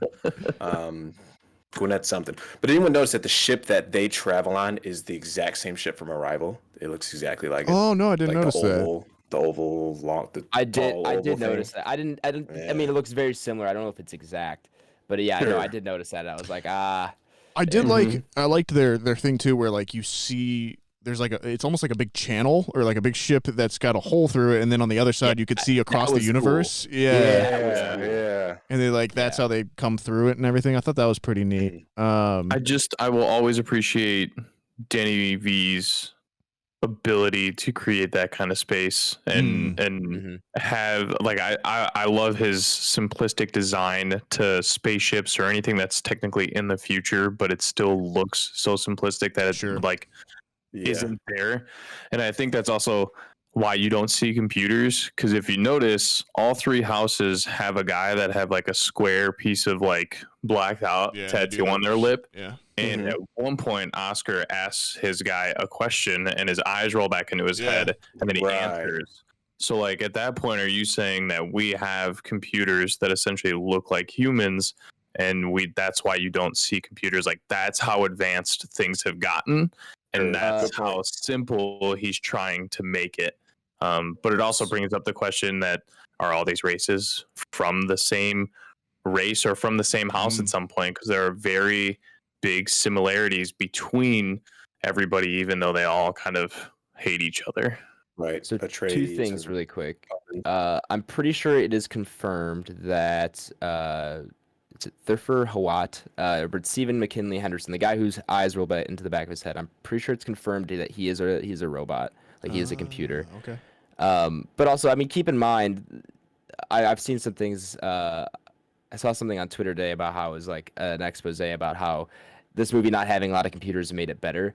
And someone just made the comment like it was written in 1965. Like that's probably one of the main reasons Sure. that there's not a lot of computers in this is because it was written before a time like that. So I mean, but I do agree, like not making the sci-fi without leaning so heavily on technology and instead leaning more into the world building and how they are living without that advanced technology that we might expect definitely adds to the world building for sure. Dude, Tyler, you said something at the beginning of your little talk that I was very excited to talk about, and then I forgot it. So I think I was just saying how much I appreciate Danny V's ability to make things very simplistic. Oh, but I like his design of the ships and everything like that.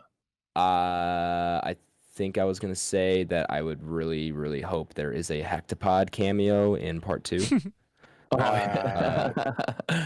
Because RP Abbott. Yeah, RP Abbott, friend of the pod. Yeah. I love.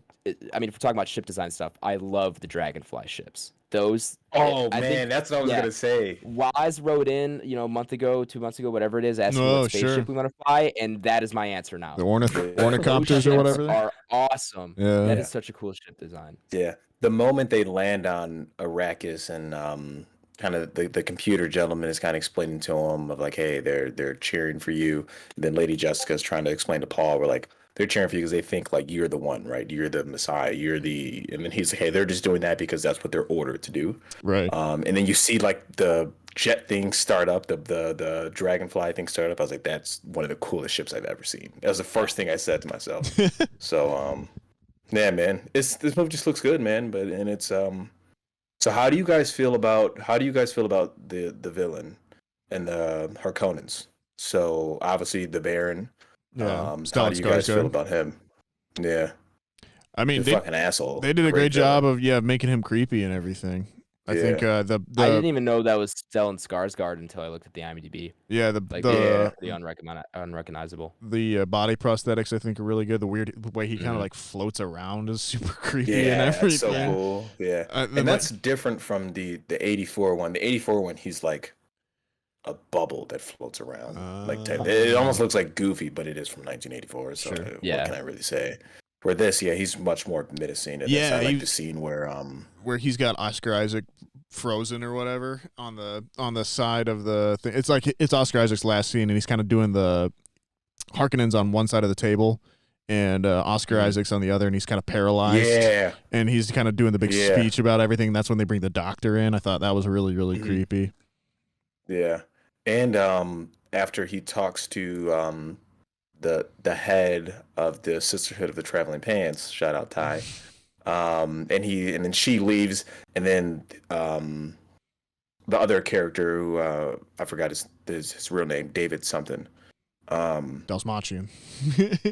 Gotcha. Yep. And then he's explaining to him kind of like, hey, but like, what are we gonna be? What are we gonna do if there's son and the lady, right? It's like, what if we see a truth sayer or whatever? Then like he starts talking, and as he's talking, he's like rises up, and he just like infinitely rises. Like you think it's gonna stop at one point, and it just keeps going, and like his dress keeps falling down to the ground. And it's, dude, it's just such a I good was kind of shot. hoping that he would have like a fucking robotic snake body that was like thinking the same thing. infused into his spine. I was like, Yeah. I was hyped, but then it's a hover machine. He just floats around. Did anyone else get like Emperor Snoke vibes from him from Star Wars? I know Blake, you probably wouldn't, but I was gonna. I don't even know who the fuck you're talking about. I mean, Yeah, Did you say Emperor just the way they Snoke? were. I was going to say Snoke. Supreme Leader Snoke. Oh, I thought you said Emperor Snow. I was like, Star Wars, Emperor Snow. I was like, are you talking about Hunger Games? Supreme Leader Snoke. I'm sorry. No. No, you're good. I don't know, just the way they treated him, and then also like just the settings that he was in when they showed him. Just I don't know, very similar. I'm not really saying they're trying to treat him the same way, but definitely got those vibes there. Yeah, I think we'll see a lot more of him and Dave Bautista's character in part 2. Yeah. As you see, they go back because I think is it Dave Bautista's character who asked him like, "Hey, like, what about all the Freemen?" Well, they think everyone. So I guess it's not even spoiler. We're in spoilers. They think that they've been able to kill everyone from the Atreides side. They also think that Lady Jessica and Paul are dead.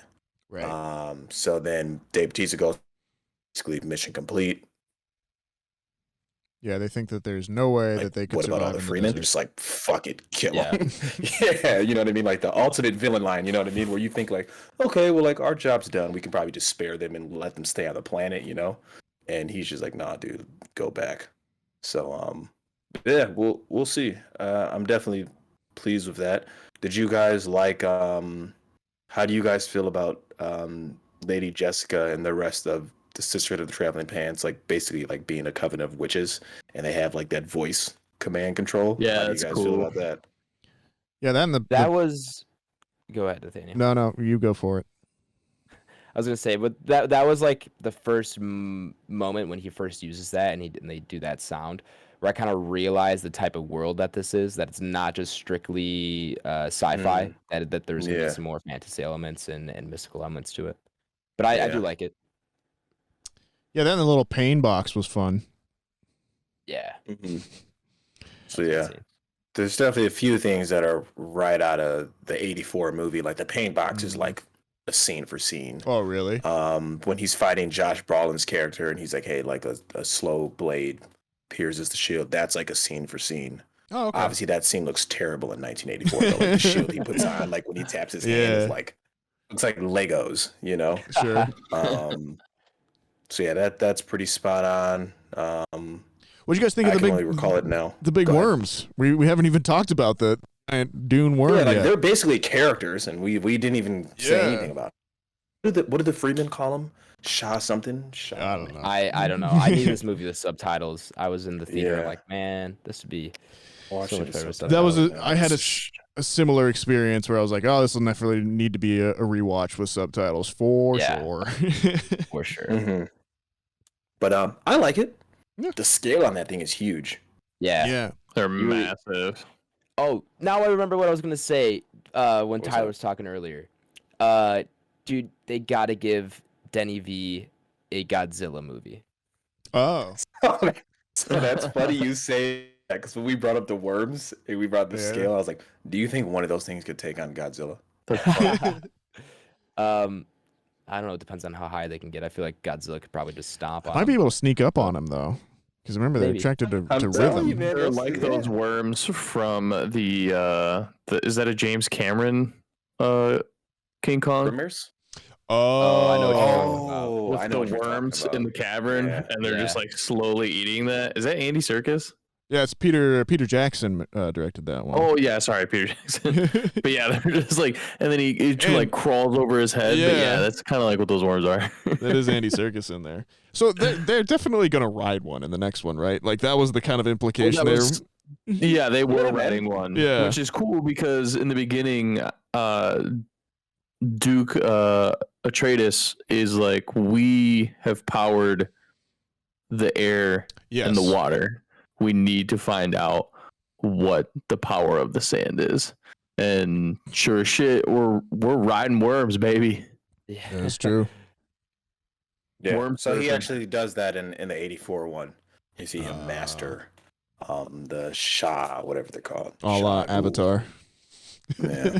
But yeah, they got those little thumper like grenades. Yeah, those were cool, right? Those were Yeah, cool. dude, anything that had to do with bass in this film just was very pleasing to the ear. It was in such a good note on whether it was the score or the actual like thumper noise. It was very, very pleasing as far as the score goes. And then another thing I really appreciated was the overall costume design. It was absolutely incredible. There's so many things to this movie. Just keep complimenting, because there's just it's just done so well. I mean, we've talked about the Hans Zimmer score already, but like I just want to talk about it again. Like it's fucking awesome, and there's actually a lot of music in this. Like I don't know. I mean, I'll throw out a number. This is by no means accurate, but like it feels like there's like music or sound like 70% of the time, which is a lot especially for a movie this long. Yeah, I read he actually passed up. He works with Nolan a lot, and he actually passed up Tenet to do this. Yeah, I heard that as well. So, Smart. Yeah. I wish Jason didn't die. Yeah, Oh, but he dies in a real badass way though. yeah. Badass. I don't think that's the Went out on top. I don't think that's the end of that character in the Dune franchise, if I'm not mistaken. Like there's like the original novel Dune, but there's also like 8 other books afterwards that like I think Frank Herbert's son wrote a couple of them too and everything. I'm pretty sure Duncan Idaho comes back at one point, but who knows? It's funny that his last name's just Idaho. Yeah, The naming conventions in this are crack me up.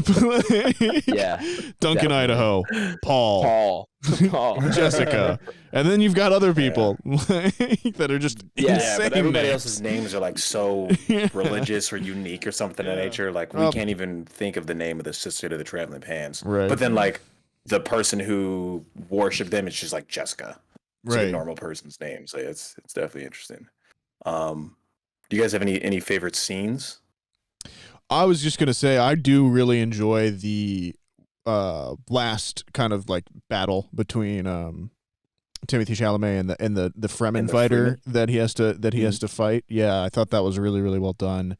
I thought the battle choreography in this was really interesting because they were kind of like playing with that idea of the slower movements and everything. Plus, you throw in like you can't walk rhythmically on the sand or anything, right. which Oh, so they're kind of like dancing.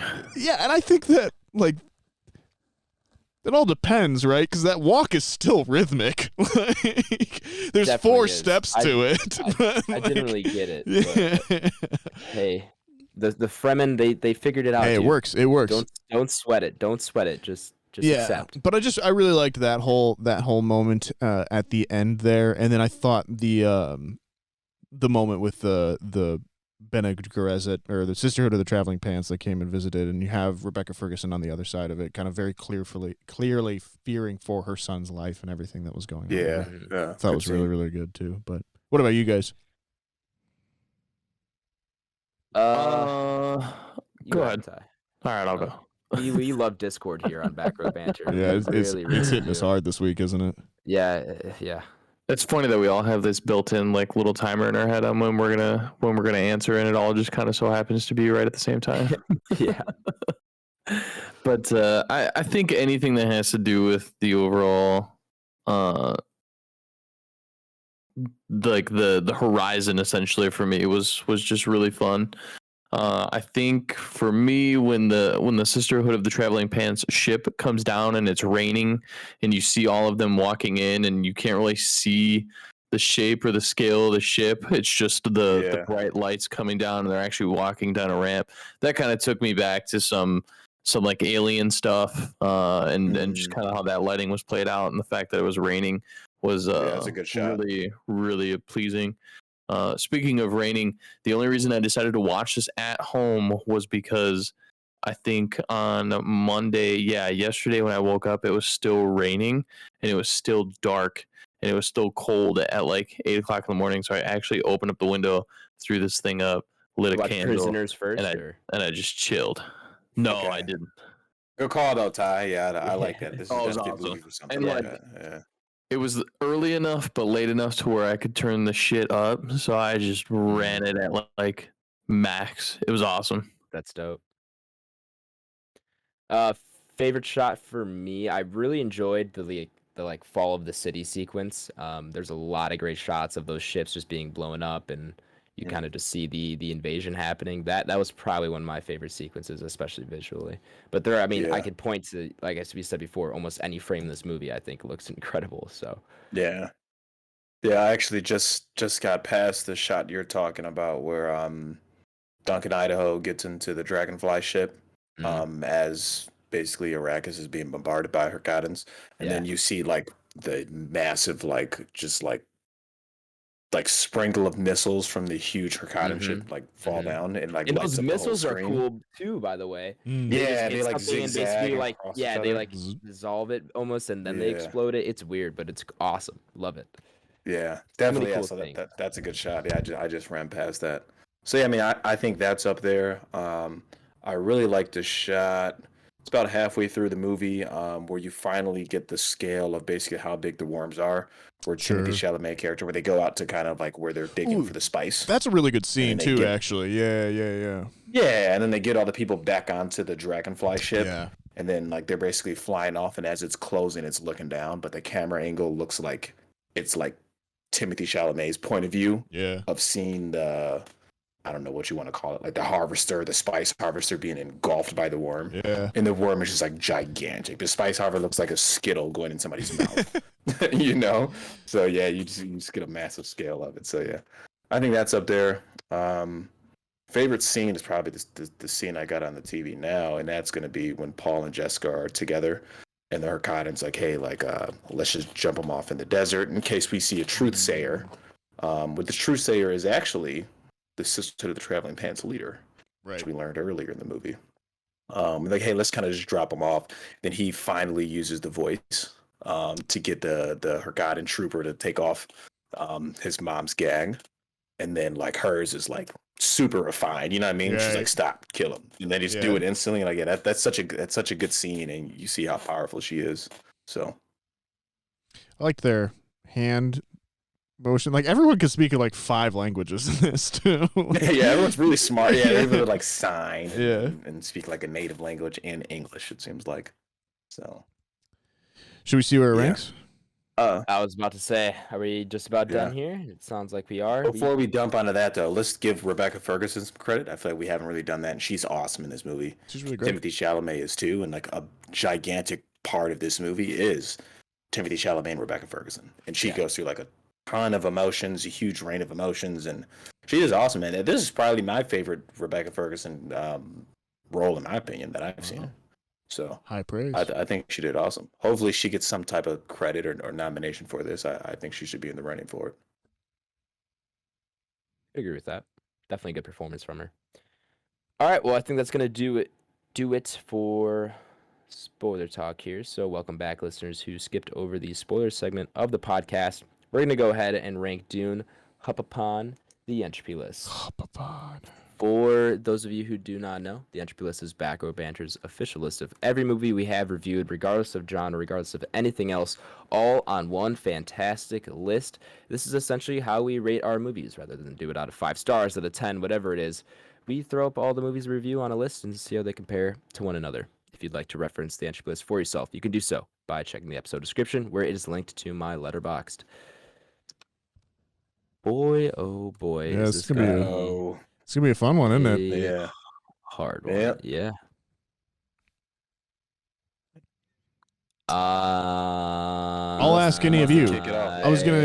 I know where it's going. Okay, Adam knows where it's Is it going going. to be our highest ranking new movie? So for the listeners, it's got to go above The Green Knight, which is our highest ranking new movie. The Green Knight is 13. I will say this: I don't think between it's going to Green Room stay. and Judas and the Black Messiah. Go ahead. I don't think it's going to stay where I'm going to put it, but it's just how I feel. I may be able to advocate for you though, man. Number 14. Nah. Right below The Green Knight and right above Judas and the Black Messiah. Yeah. That top 13, man, is tough to crack. I know Ty and Nathaniel weren't quite as high as The Green Knight as me and Blake were. Yeah. But when I think of The Green Knight, that also very visually pleasing movie for sure. This definitely tops it in that end, and then tops it in a lot of other ends. But as far as like a movie and story and narrative goes, I much preferred The Green Knight. And that honestly might change with a part 2 of Dune. If they can tie all this stuff together, or maybe I read the novel and I get a better background and appreciation for this movie, that could definitely change. But as it stands right now, I would still kind of prefer The Green Knight over this one. It's very close. Very, very close. But yeah, I think I'm going to stick with 14 for my ranking. Anyone else have an idea? Nathaniel, you want to let it rip? I'm struggling. What you thinking, bro? I'm struggling. I actually had it very similar to Adam in that same space, I would say. But Judas and the Black Messiah is the one that's throwing me off, because I think it's that, and then I think of like Dunkirk as well, too. And I think Adam brings up a really good point in that I do really like this movie, but it very much does feel like a part 1. You know, there's still another part of this movie to come as well, too. So with that kind of in mind, you know, the other movie that's kind of similar to that on this is Kill Bill. And I don't think that this is as effective as a volume 1, thing as Kill Bill. But I don't know, man. Yeah. This is a tough one for me. We ripped apart Halloween Kills for that as well. As being just kind of there's another movie to this. Like that's one thing I can't compare to Halloween Kills in this, is that it definitely ends and you're like, okay, so when's the next one? You know? So I think I'm going to put this one at 16. Right? Okay. Oh no. Sorry. 17, right after Dunkirk, right above Requiem for a Dream. Requiem for a Dream. Yes. Okay. Ty? I am okay with 14. Just for the sole reason, by the time we're done looking at this as a singular movie against The Green Knight, obviously The Green Knight doesn't have a part 2 or something that we don't know about, but it's significantly more effective as a standalone film. Right. Yeah.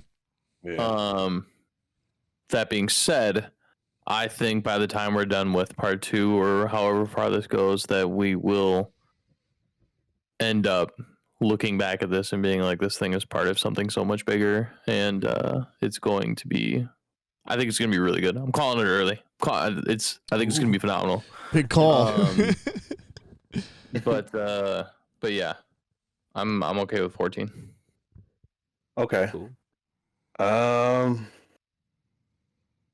Yeah, I definitely see what Adam and Ty are talking about for things being a standalone film, because we did rip on Halloween Kills for that, right? I mean, that was kind of a bulk of our displeasure. But I still think it paces well. I think it looks good.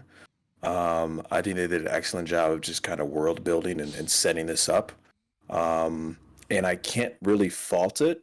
Like part of me doesn't want to fault it because, as we said, like the title cards come on and it says like Dune Part 1, you know? So it's like, okay, you didn't know that beforehand, but once you sit down and watch it, you're like, okay, I think I understand what's probably about to happen here. So I think I like it. The top 10 is tough though, because those are some really good movies. But honestly, I think I would push for this thing at 10. So I would put it after Inception and above Your Name. And that's with kind of what Ty is saying as well. What's up? I like you. Yeah. And that's what Ty is saying. I think the second one will come out and then we could definitely be like, this is we're in over our heads, I don't know. That's Yes, I agree. I feel like we've come in. Where does that put us at though? As a 13.75, meaning I think it gets tie broken with Judas and the Black Messiah. well, you have 2 votes for 14, right? Yes, we do have 2 votes for 14. Let me see here. Judas and the Black Messiah, 7.5. Dune is in fact an Dune's gotta be 8.3. Jesus. Ooh, man. Oh, slotted in at 14. It looks like, as long as you Okay. guys don't have any major gripes. Nah, I'll live to fight another day, fellas. After all, I got the we got Descent part at 2 fucking coming. 49. Where the fuck is that? So I'll be able to see. That's a different conversation, but yeah, we got part 2 coming, Blake, in 2 years. You could just give us some Yeah. time. I'm sure you'll get your chance. Yeah.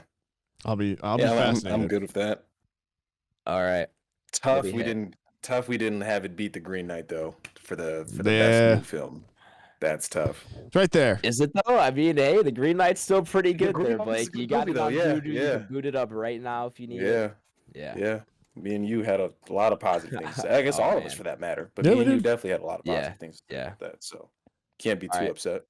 Well, that's going to do it there. Dune slotted in at number 14 on the Entropy list. Our next topic, our next review is going to be Antlers, coming out this Friday only in yes. theaters. I'm scared. Looks scary as hell. Yeah. So, Perfect am Halloween scared. movie, man. To come out on a Friday, this is the perfect movie for that. The perfect type of horror. Where it looks like it may be some type of psychological, but it also looks like it's got body horror and everything involved. So I'm excited, man. This is the first kind of step into horror for the director. I believe his name's Scott Hooper, but it is Scott Hopper. what else has he done? He did. Oh God, a couple. He's known for kind of like gritty westerns. He did. Let's see here. Pull it up. Is that the guy who did Bone Tomahawk by any chance? No, that is another Okay. director, but who's also really good and does kind of gritty westerns. What did he do? He did Crazy Heart, which was the one with Jeff Bridges that he won the Oscar for, where he was a country singer. He did Hostels, which came out a few years ago with Christian Bale, and then he did another one called Out of the Furnace with Christian Bale as well, where he's kind of like a man on the edge in the forest kind of thing as well. So he typically does those kind of more low budget, slow burn, blue collar kind of gritty crime movies, I would say. Sure. So I'm very interested to see where he goes with this, because it does seem to have some of that setting still, but then obviously a very Del Toro influence in some ways too, it seems. Mm-hmm. we'll have to see. Yeah, I'm excited. That's one we've been. I'm sorry to cut you off, Adam. Oh, you're But good. that's one that's been kind of in the works. I think since like 2019. Yeah. Blake and I have been talking about 2019. talking about that one for a while. Yeah, kept getting pushed. Obviously, pandemic. So good to finally see it out. Definitely. All right. Nathaniel, any 5-star reviews? No 5 stars reviews this week. Wow, I said that weird. No 5-star reviews this week. But if you want to give us a 5-star review, you can do so on or in app on Apple Podcasts, or I think you can still do it through Spotify. It's just way harder. And if you give us a 5-star review, we will read that 5-star review out on the podcast. It can say anything you want, just don't be evil, and you'll be able to hear us read it out on the podcast. It'll be super fun. But if anything, please just do spread us by word of mouth. Tell your friends about us. Whoa. Slow your horses, Nathaniel. We do have an email. Well, I was getting to that, but I just like to okay. remind them at any chance that they I have see. to spread the Sorry, podcast. I thought you were trying to just skip to the outro here. No. I'm sorry. Tell me about said email. Well, it's from alleged #1 listener Ryan Foley. He says, Let's go. "What up, bros? What Your up? #1 fan, Ryan Foley here, hoping you What's up, dude? all are enjoying the Halloween season so far. I have a quick question for you dudes to discuss. Tell me The about entry list. this quick question. The entry list is 70+ films deep, which is quite awesome. Some of these films you all praised, some not so much. My question is this. Of the films you guys ripped apart for being bad, do you think there are any that you would revisit and have a different response? Perhaps cough cough. Ooh. Snyder's Justice League, cough nudge, or any other film. Thank you as always for making great content for a nerd like me. Party on, dudes. Ryan Foley, the #1 fan. How far is that? That is at 64. Yeah, that's a tough one down there. So that is a part of our bottom 10 group. Blake, is there any redemption for an American? Any chance at all? I doubt it, man. No. I doubt it. You don't think you can give another watch? Maybe. Any hope? Like if I was in purgatory, it would be like American Pickle on loop, like infinitely. Okay. Fair enough. I'd say, yeah, I feel like the one that like may have the most chance will be Halloween Kills, based off of like how that next one comes out. Like that maybe has the best chance for redemption. But kind of looking at like the bottom 10 of our list or so, it's not like we like go hard on movies that have a ton of style to them or something like that. It's mainly just movies that we've all been kind of like, who is this for? And like, there's no thought behind it. I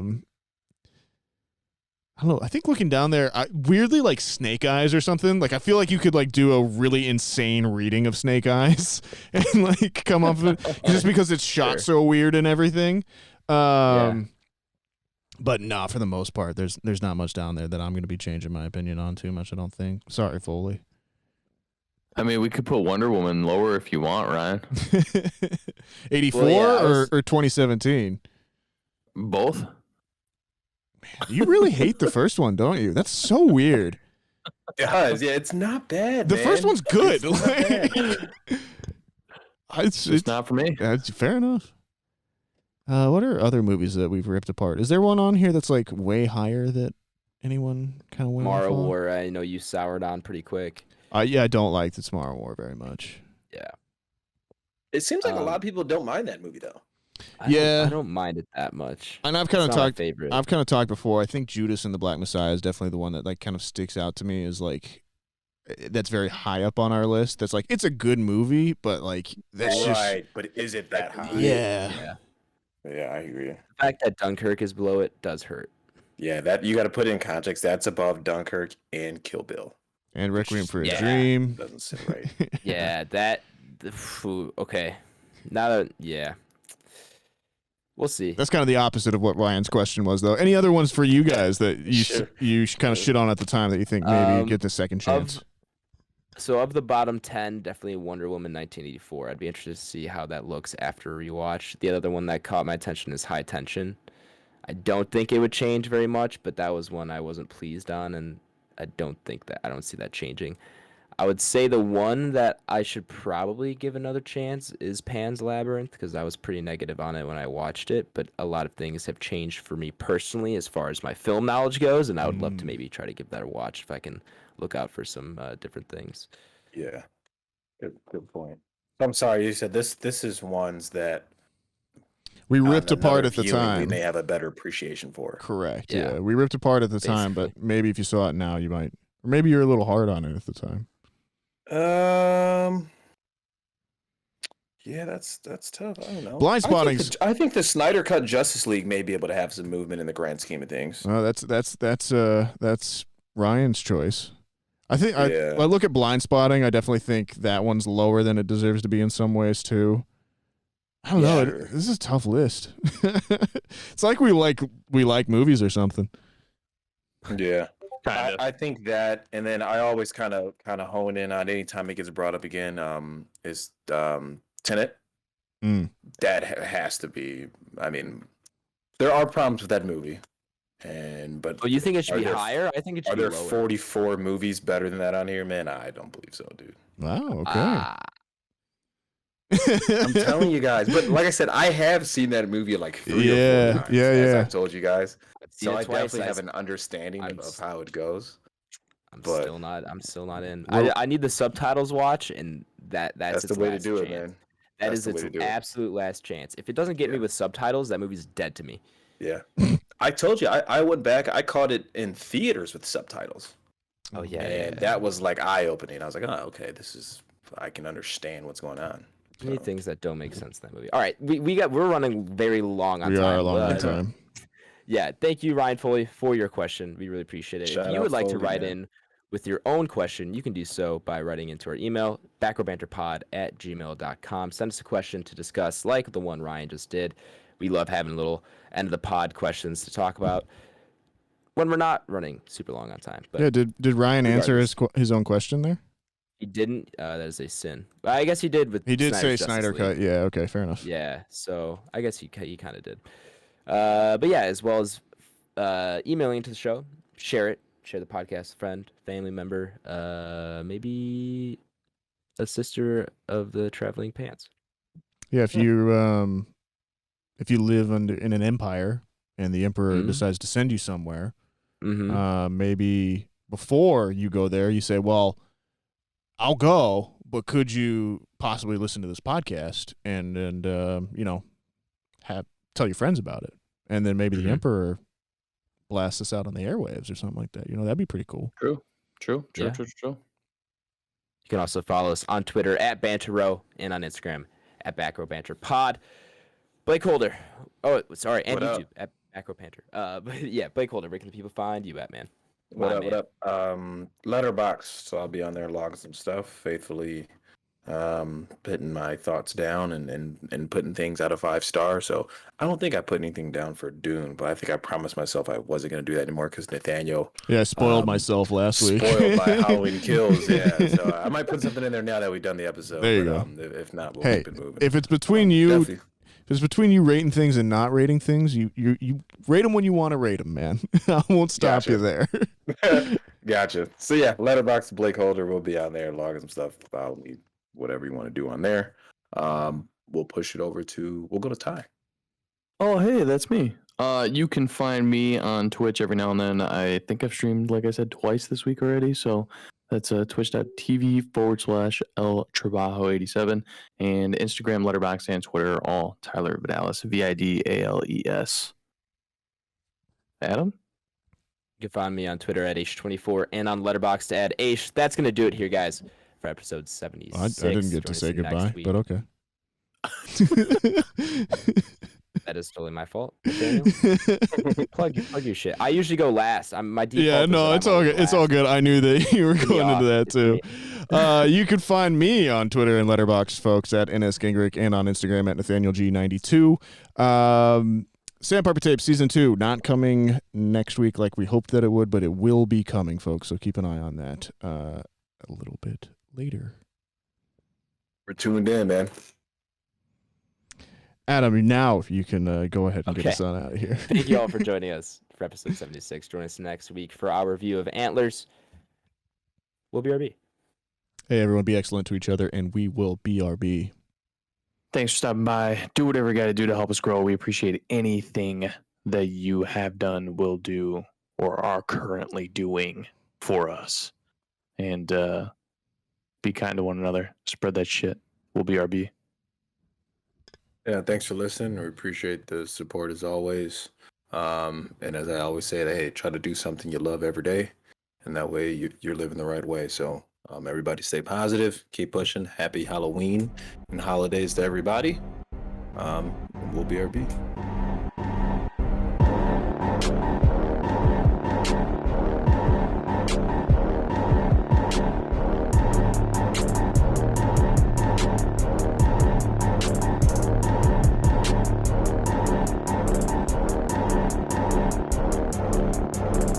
America. Ready for another lesson. I think I might just be holding it this week. I think this might be it. Yeah. I think this might be the move.